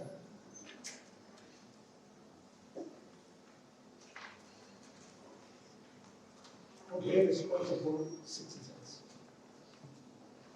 And the responsible citizen, always you ask yourself, what can I do for this great country?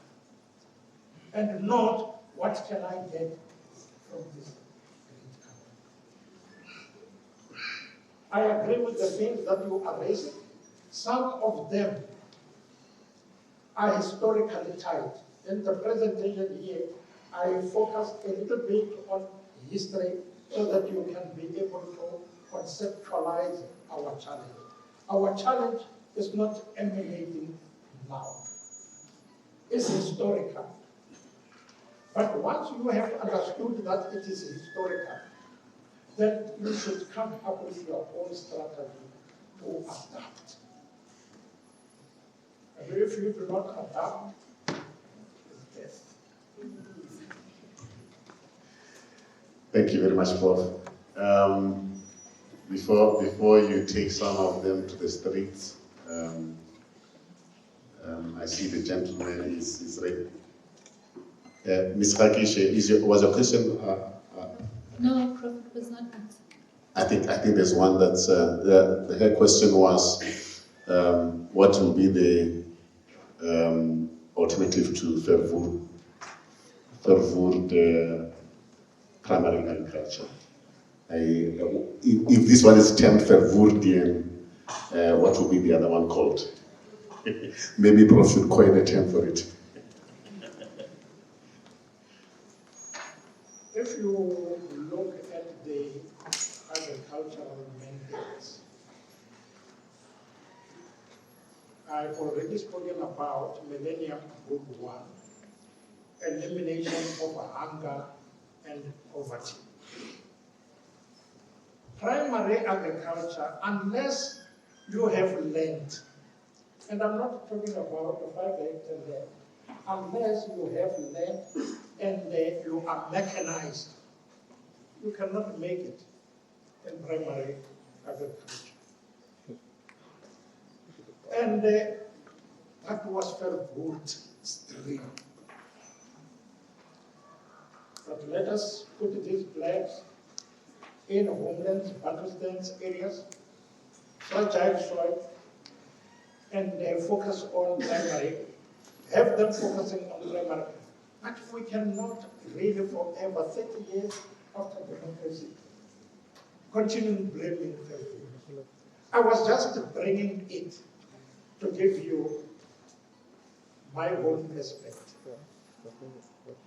That it is in ourselves to start moving away from the Vervoerdian mentality of agriculture. And unless we move away from there, who will betide us? Thank you. Allow me to call it the Marshallian mentality of agriculture. I know the 5 questions generate debates, but can I take a fresh new, because I had a lot of hands. It would be unfair if I reiterate the 5 questions. Can I take some from this side and then move back to the middle? At least if I can have 5 different ones. You will be number 1, number 2, number 3, number 4, and the gentleman in red. I'll remember the 2 of you in the next round.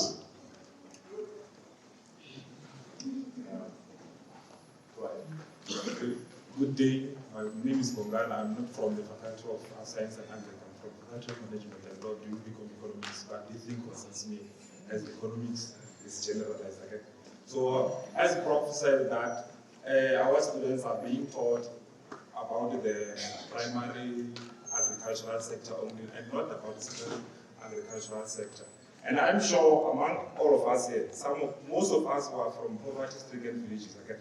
Some of us have their ideas which can help the secondary sector, but because they lack funds to fund those particular secondary sector companies. And the government, there is corruption. I'm sure a lot of people are handling applications for funding, but just because there's corruption and there are these policies which says, let me say, deployment policy of the ruling party, which means they elect people who are also known, people who were there for the struggle, people who went for exile, and those people, some of them lack the skills which are required within the productive sector or within the agricultural sector.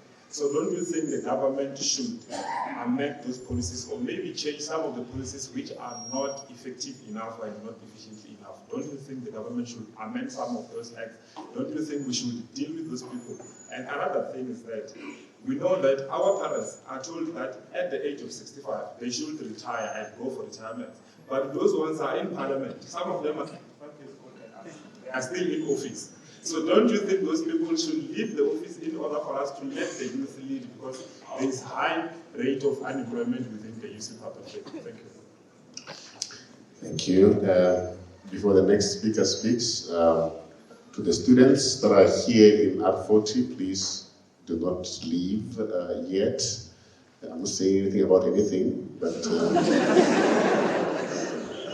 just do not leave. And normally when I say this, things follow. Second speaker, go ahead. Good day, ladies and gentlemen. My name is Thabo, and actually I'll benchmark from saying good day, Prof, because I'm a product of Professor Mashelo. He highlighted something.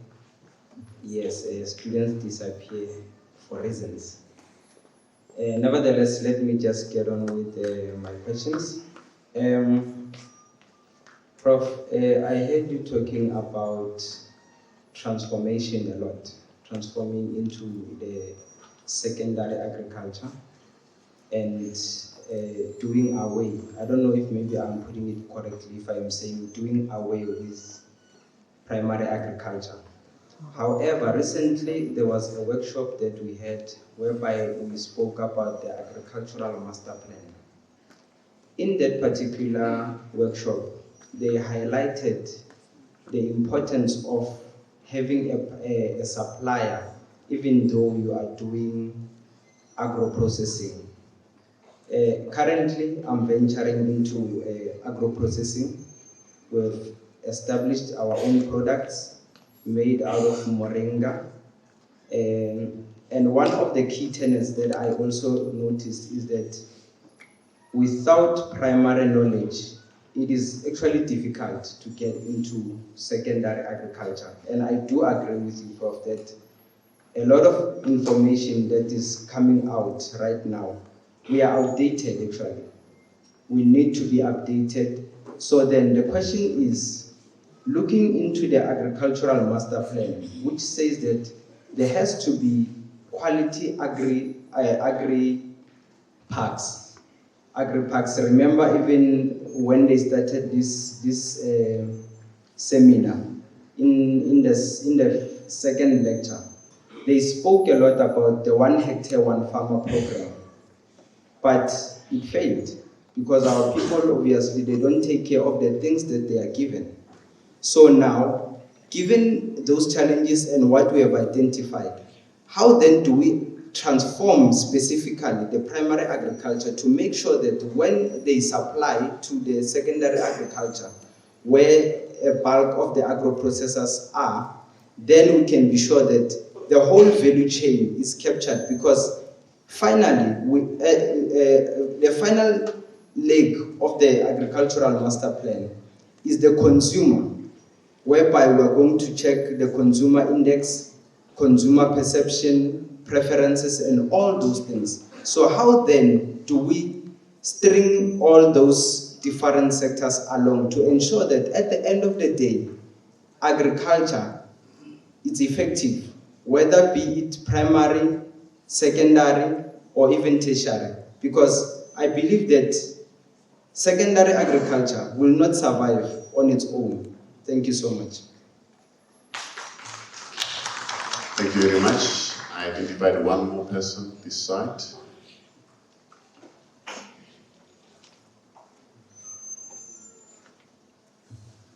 Thank you very much. My name is Surprise Kala. And then I just want to give a question on the issue of unemployment agricultural graduates. But before I can pose my question, allow me to qualify my question by saying that in South Africa, a black child, they don't have land. The land is owned by one monopoly capital, mostly agricultural land I'm talking about here. And then having that in mind, we are having the universities that they are expected to offer agricultural degrees like our university. But yet, when we get to university, we still have a problem whereby some of the apparatus that we need to go out there to agricultural field and compete with those white monopoly capital people, they are lacking in our institution. And then my question would be is that how then do we expect the percentage of agricultural graduate unemployment rate to go low if the universities, they don't have enough apparatus or equipments to equip us as a student who are eager to pursue agricultural field. And again,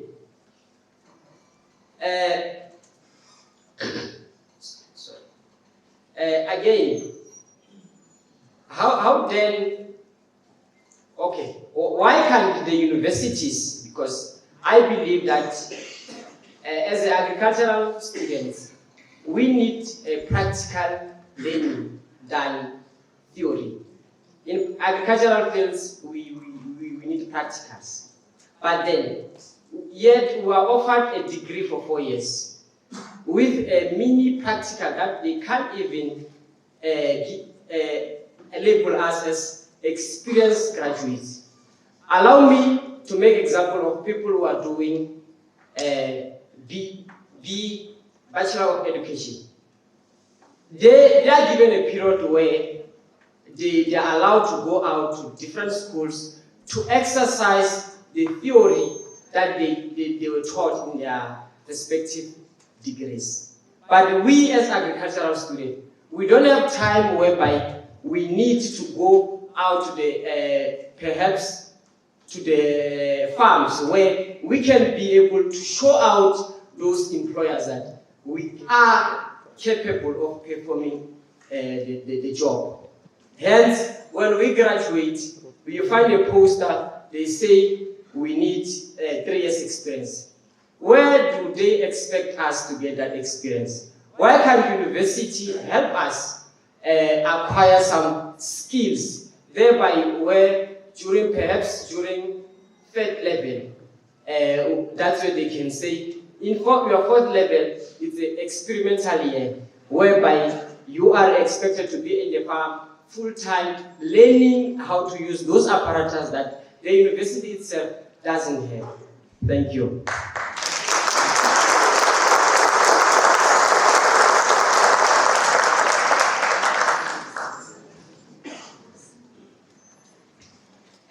My name is Simtsweni Katlawan. I'm a first level student in animal production. Mine is actually 2 concerns which I would like to outline.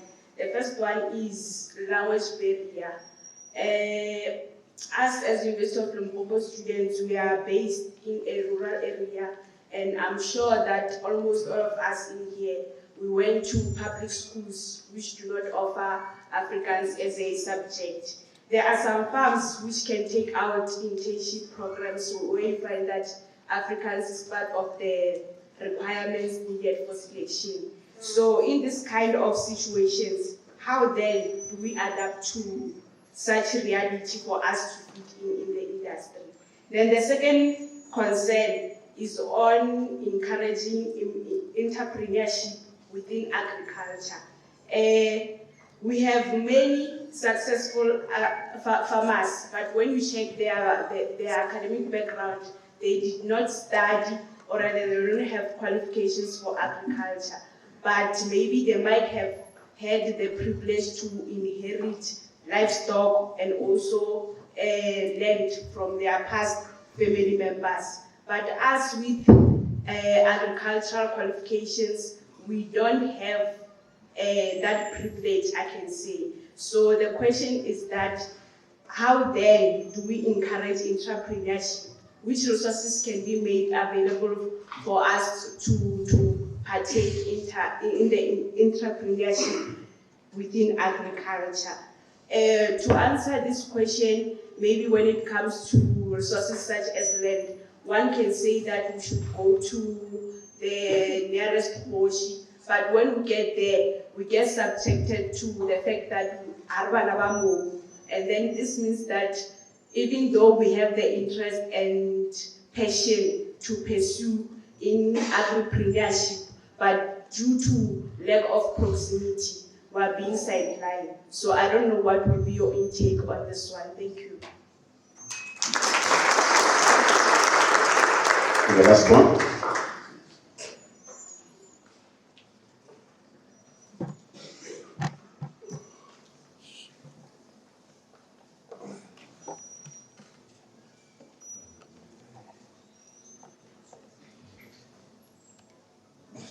You can move to the empty one there. There's one here.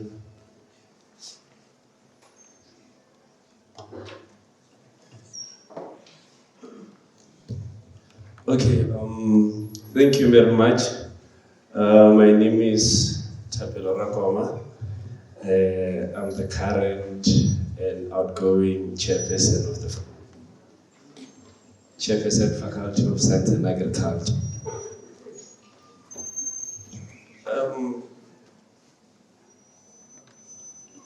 Please don't press the white thing wherever you're sitting, otherwise he will be able to speak.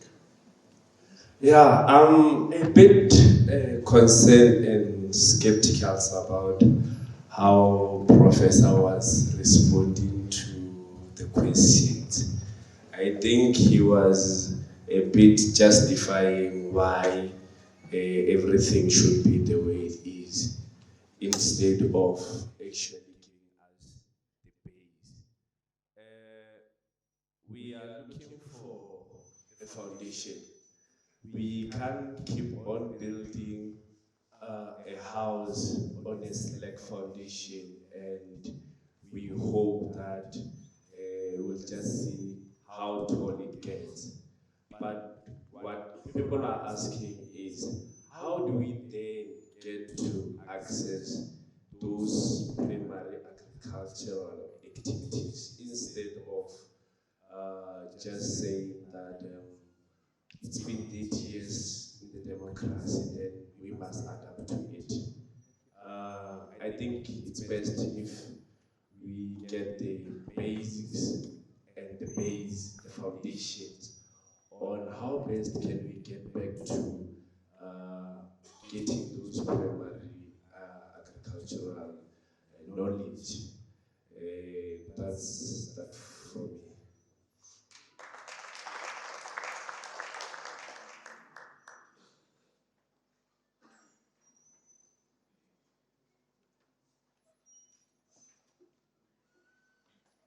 My apologies. Prof, you may go ahead.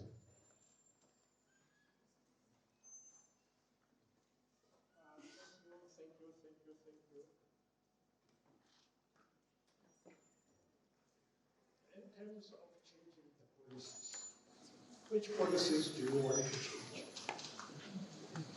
We have many policies in the country. Good policies, actually excellent policies, but they are not being implemented. We are talking about old people who are in parliament. Yeah, that's fine. We are talking about the government with old people, but we are the ones who are electing them to go to parliament. And we cannot really come here and blame another person. We have the power to change. We have the power to change. If ANC government, a member of ANC is not delivering, help us to change it to another party. And that's democracy. Let us put another party in government and see what will happen. Whether they will not give us people who will implement their policies. I have spoken a lot about affirmative. And I have indicated that these affirmatives are really disappointing us as the government, disappointing us as the state. And we have the power to change that. Every 5 years, we have the power to change. We have the power to change. In terms of transformation to doing away with primary agriculture, I've never said that. You cannot do away with primary agriculture. But the century in which we are living,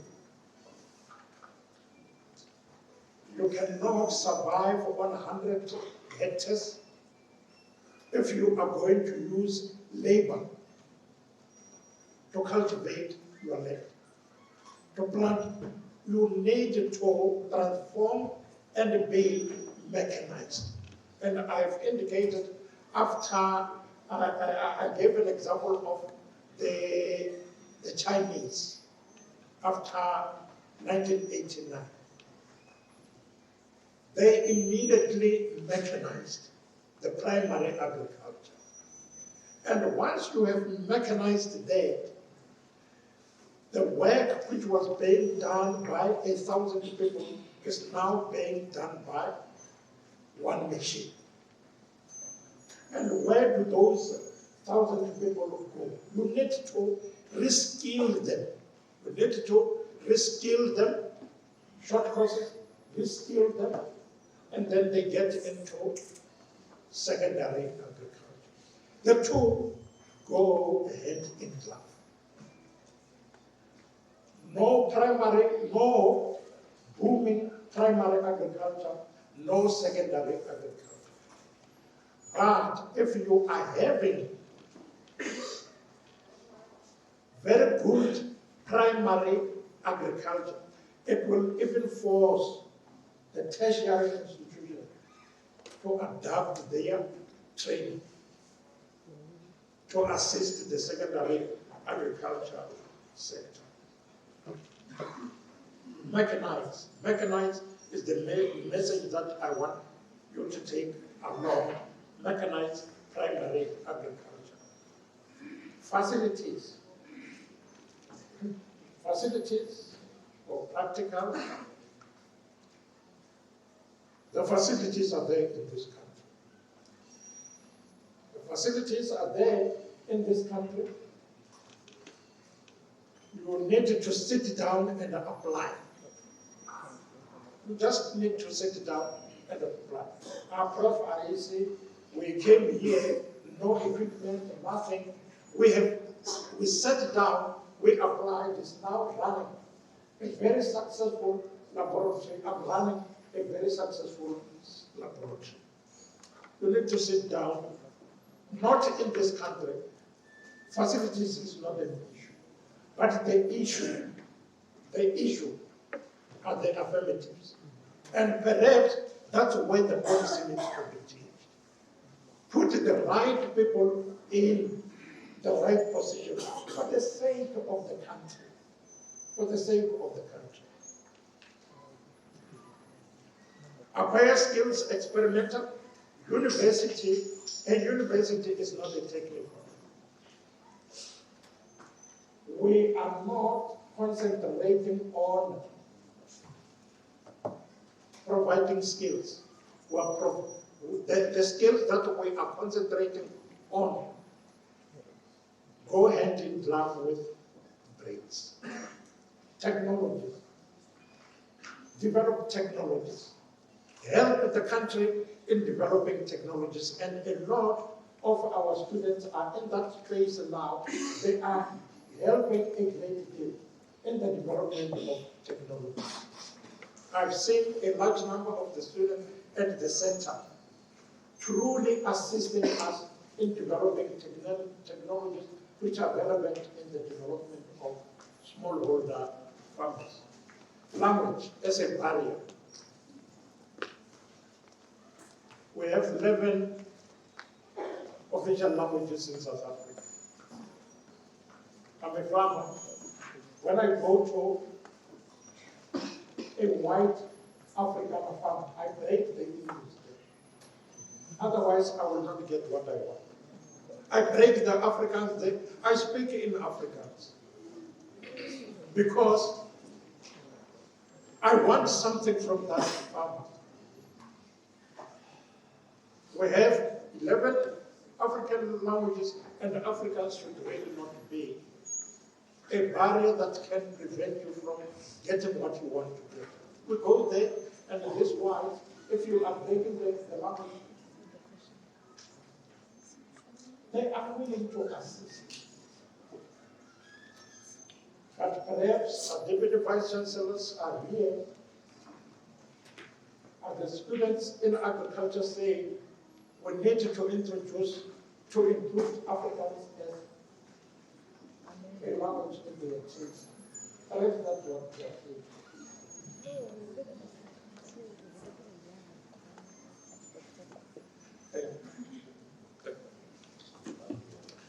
Thanks, Prof.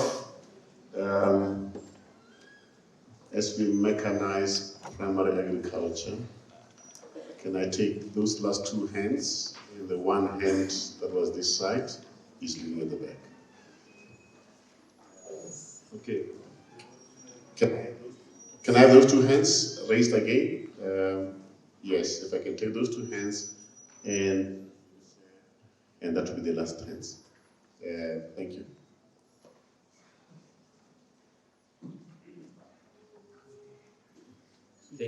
Thank you. My name is Seruzane and I'm from the Faculty of Science and Agriculture. So I've got some few questions based on the secondary agriculture, because he has actually emphasized that secondary agriculture is actually the way to go. So there are some points whereby he mentioned about the policies that actually need to be changed so that they will favor the black people. So if we check carefully from 1948 to 1994, by the time of the policies of the apartheid, whereby the white people, they were actually owning the land in terms of the agriculture, and only few black people, they were actually owning that land. So the unequal distribution of funds for secondary agriculture in South Africa, favoring white people over black people. Don't you think that it can be attributed to historical factors such as the apartheid racial or apartheid policies, which entrenched racial disparities in access to resources and opportunities? Because I feel like even after the end of apartheid, these disparities have persisted due to ongoing social, economic or inequalities, as well as limited access to education and training, mostly for us black people. So my question is, what strategies or initiatives are being implemented to address the historical, socio-economics and structural factors that have contributed to the challenges faced by black people in South Africa for them to succeed in secondary agriculture? Thank you.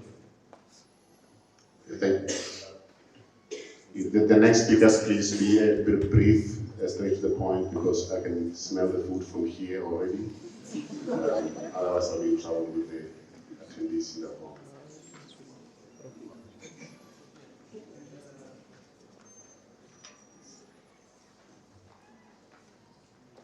My name is Ifram Makgoba. My question is around mechanized agriculture. You are talking as if mechanized agriculture or mechanized anything that we mechanized agriculture doesn't have disadvantages. For example, right now you talked about black on black violence, and part and parcel of black on black violence is unemployment. Okay. Now, the more suppose right now I'm a final year student, and we have more than 80 people who are doing final. But we are talking about mechanization. Suppose you have a center people. Now, that center people, you don't need 10 people to operate, or 100 people to operate a center people. But you are encouraging, or we need to mechanize. And mechanization leads to unemployment of people. And the immediate thing which we need right now is employment of us who are doing final and people who already graduated from this university and still don't have jobs. But you are busy saying, well, we need to mechanize. So I think my question is, how exactly do we need to do that? Because the state in which our country is in right now, we can't wait for another 10 years in order to wait for that development. We need things that can be, we need the laws of the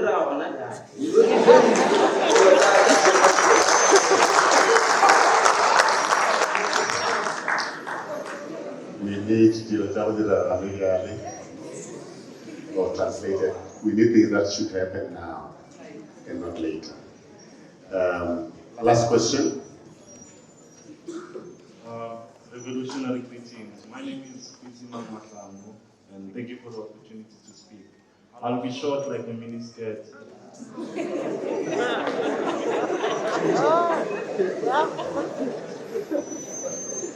Your question, please. But still cover the essentials. Prof, I'd like to say that we are very honored to be in the presence of our chief guest. So your presence is a very crucial one, especially for us young people who need to be guided into greener pastures.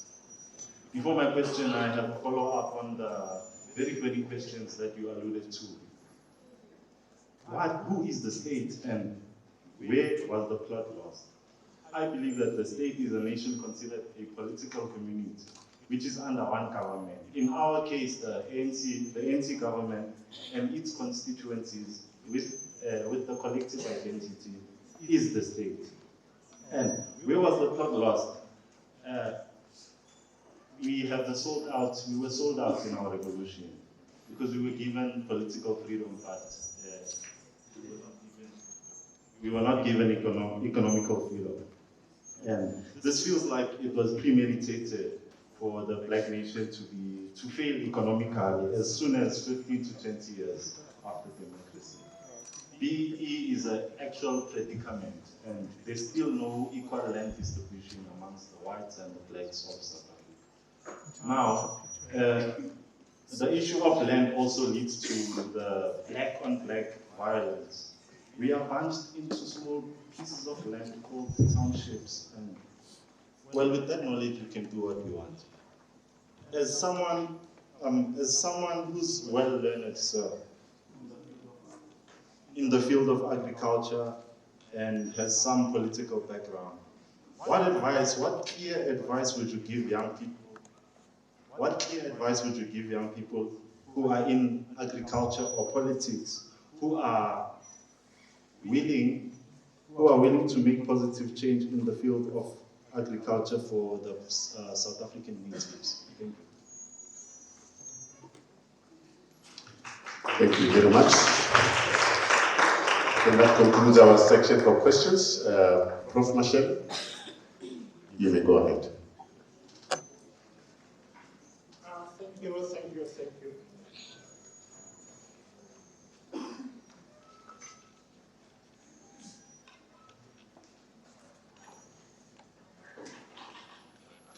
I want to correct a few things.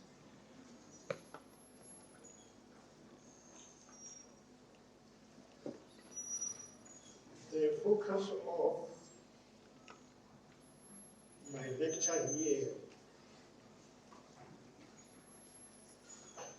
in honoring His grace was to indicate this, that let us look into ourselves. We have the power to change. I know a lot of these challenges are from outside. That's why I have spoken about fiscal market forces. But these fiscal market forces from outside, you don't sit there and say, this is an economic factor, this is a political factor. You sit down and strategize. That's why we have strategies. Strategize how to deal with that factor which to you is acting as a threat, which is weakening you. We know what is weakening us. We don't have land. That is an economic issue. But then what is the strategy? Is the strategy for us to have land to take up arms? Or is the strategy that we want to gain the land, to develop ourselves and say, okay, I'm going to develop myself academically so that I can be able to afford buying the land? What strategies? As young people, what are you thinking of? Taking up arms or developing yourself so that you get out of that pit of poverty and be able to afford buying your own piece of land? The state, I know the definition of state, but I wanted to bring it to the level of the theme of the lecture. But no, we cannot. That definition of state is the one that I am against. Of saying, I am not being successful because so and so is keeping me back. No, it is up to you are the state. You are the state. We have these programs here in academia, in agriculture. We cannot really expect the state to come and change the programs for us. But because we are the state, we have the policy. Those policies are enabling us to do what the state is expecting of us. And that is change. My clear advice to young people as to what needs to be done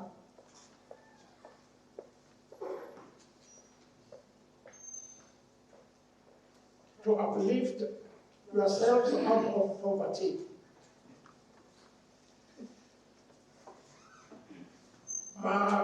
President Madiba, our founder of this democracy, over and over reiterated that it is only through education and the right education. The right education, and that's why we are saying we are busy developing our programs to be competitive. But they will not be competitive sufficiently because of the fiscal market factors, forces.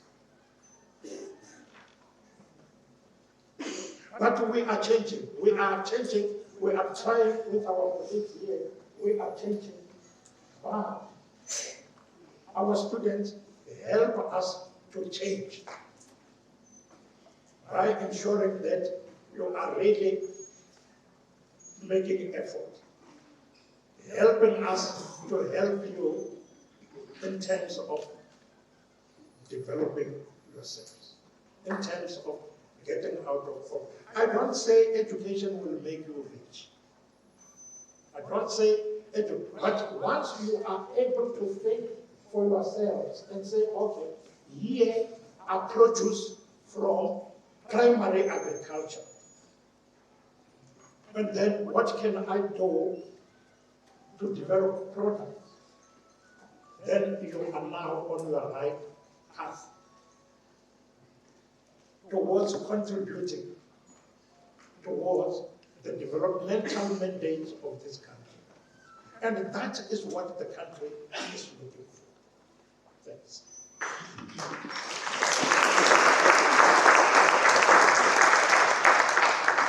Like someone I know once said, always says, our problems are many.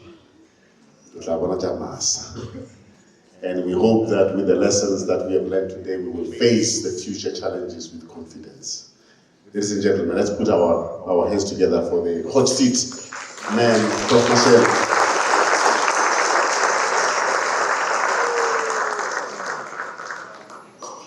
May I now call my Executive Dean to come and give a vote of thanks. Professor Singani Suwe, the Executive Dean of the Faculty of Science and Agriculture.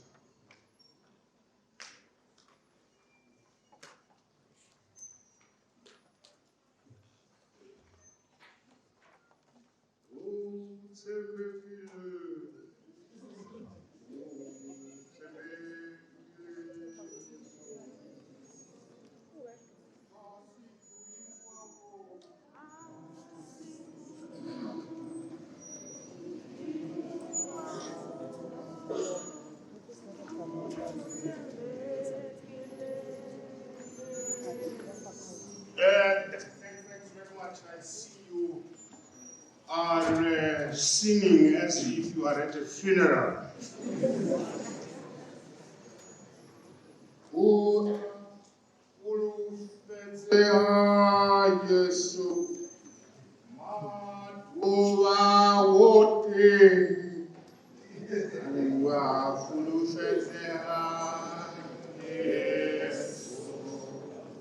Ladies and gentlemen, you will agree with me that we live because Him that you believe in allows you to. Program Director, we are in the month of August, so it is appropriate of me to salute our female colleagues and recognize them for the leadership that they are providing at the University of Limpopo. Starting with Professor Singh, our Deputy Vice Chancellor for Research, Innovation and Partnerships, through all female managers at all different levels, to female students in the SRC and class representatives. You are all appreciated. During the past few days, there was violence in Cape Town, and some people lost their lives. His Grace, Archbishop Thabo Makgoba, and other religious leaders led prayers which culminated in the suspension of the protests. During this period, His Grace, Archbishop Thabo Makgoba, was on television and on radio speaking about what he does in his calling. I also listened to His Grace, Archbishop Thabo Makgoba, this morning on SAFM. Professor Makgoba, Program Director. Ladies and gentlemen, on behalf of our Vice Chancellor and Principal, Professor Makgoba, and University Management, allow me to express our appreciation of the support we have been receiving from His Grace Archbishop Thabo Makgoba. The time that he has taken to attend to matters relating to our university is indeed humbling to us, and we appreciate. We want to thank you, Your Grace, you and your family, and the delegation that is here with us on this 9th occasion of this annual public lecture. Your Grace, Archbishop Thabo Makgoba, on behalf of the faculty, I want to also thank you for agreeing that one of our senior professors at the university, Senior Professor Padu William Mashela, gives us this year's keynote address. I also thank him, Professor Mashela, for his address. The HOD of the department, where Professor Mashela and his research center are located, is here, Professor Pape Mawapa. She agrees with me, she sent me a note that she agrees with me that Professor Mashela will be tasked to lead the curriculum review that he's talking about, so that the learning outcomes of what they offer is aligned to the needs of the job market, as his address sought to suggest. This must be presented to the faculty board, the university, and the university council. Ladies and gentlemen, since this statement was made by Professor Mashela in the presence of the Archbishop, a copy of the reviewed program must be submitted to the office of the Archbishop's Trust, so that when the history and the influence of the trust and these annual lectures are written, and I know they will be written, the promises made by Professor Mashela today can be well documented. Your Grace, Archbishop Makgoba, I trust you know that I respect authority, and I have love for what I have been assigned. For me to be happy to come to work on Monday, allow me to do the rituals, which are to thank the Vice Chancellor and Principal, Professor Makgoba, the Deputy Vice Chancellor for Teaching and Learning on my right, Professor Richard Madaji, the Deputy Vice Chancellor for Research, Innovation and Partnerships, Professor Jessica Singh, members of the Executive Management Committee who are here, school directors, Professor Leseilana Mampuru, Professor Hassan Chauke, our research professor, Professor Peter Mashuk, all professors and all heads of departments across all faculties, and research chairs. I saw Professor Temani here, all academic and administrative staff, our dear students from the faculty in the sunshine, we thank you for being part of this journey. Remember, please remember, history starts with us. I accordingly invite you to the 10th annual Archbishop Makgoba public lecture in 2024. Archbishop, you will agree with me that my Deputy Vice Chancellor, Professor Madachi, agreed strongly with Professor Thabo, the Program Director. Here today, they declared that nothing is doable without agriculture. I'm not here to contest their beliefs. I am a mathematician and a believer. I do know that agriculture is practiced on earth. I also know that heaven and earth shall pass away, but the word of God will remain forever.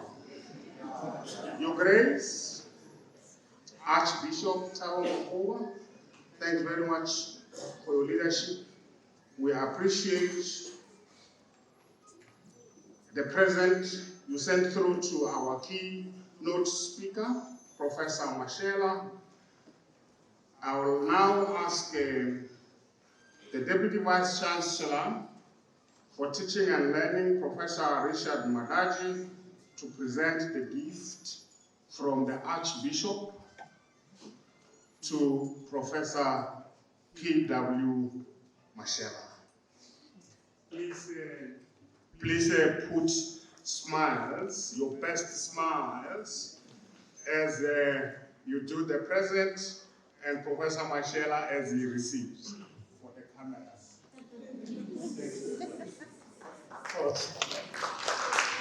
Thanks very much. In the same breath, we work as a team. I will invite the DVC for research, Professor C, to come onto the stage, please, so that we take a photo with the Executive Dean.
Thank you very much. Thank you very much. What is left is just for me to make the announcements. Choir, you know where to go. The rest of us remain here. You will be served here, staff and students. The guests and the management, you will follow me. The guests and the management will follow me. There's a place called Top VIP. That's where we're going. Staff and students remain here. And please do not leave and be served. And choir, follow your conductor. Thank you. Enjoy the rest of the day. Fighter,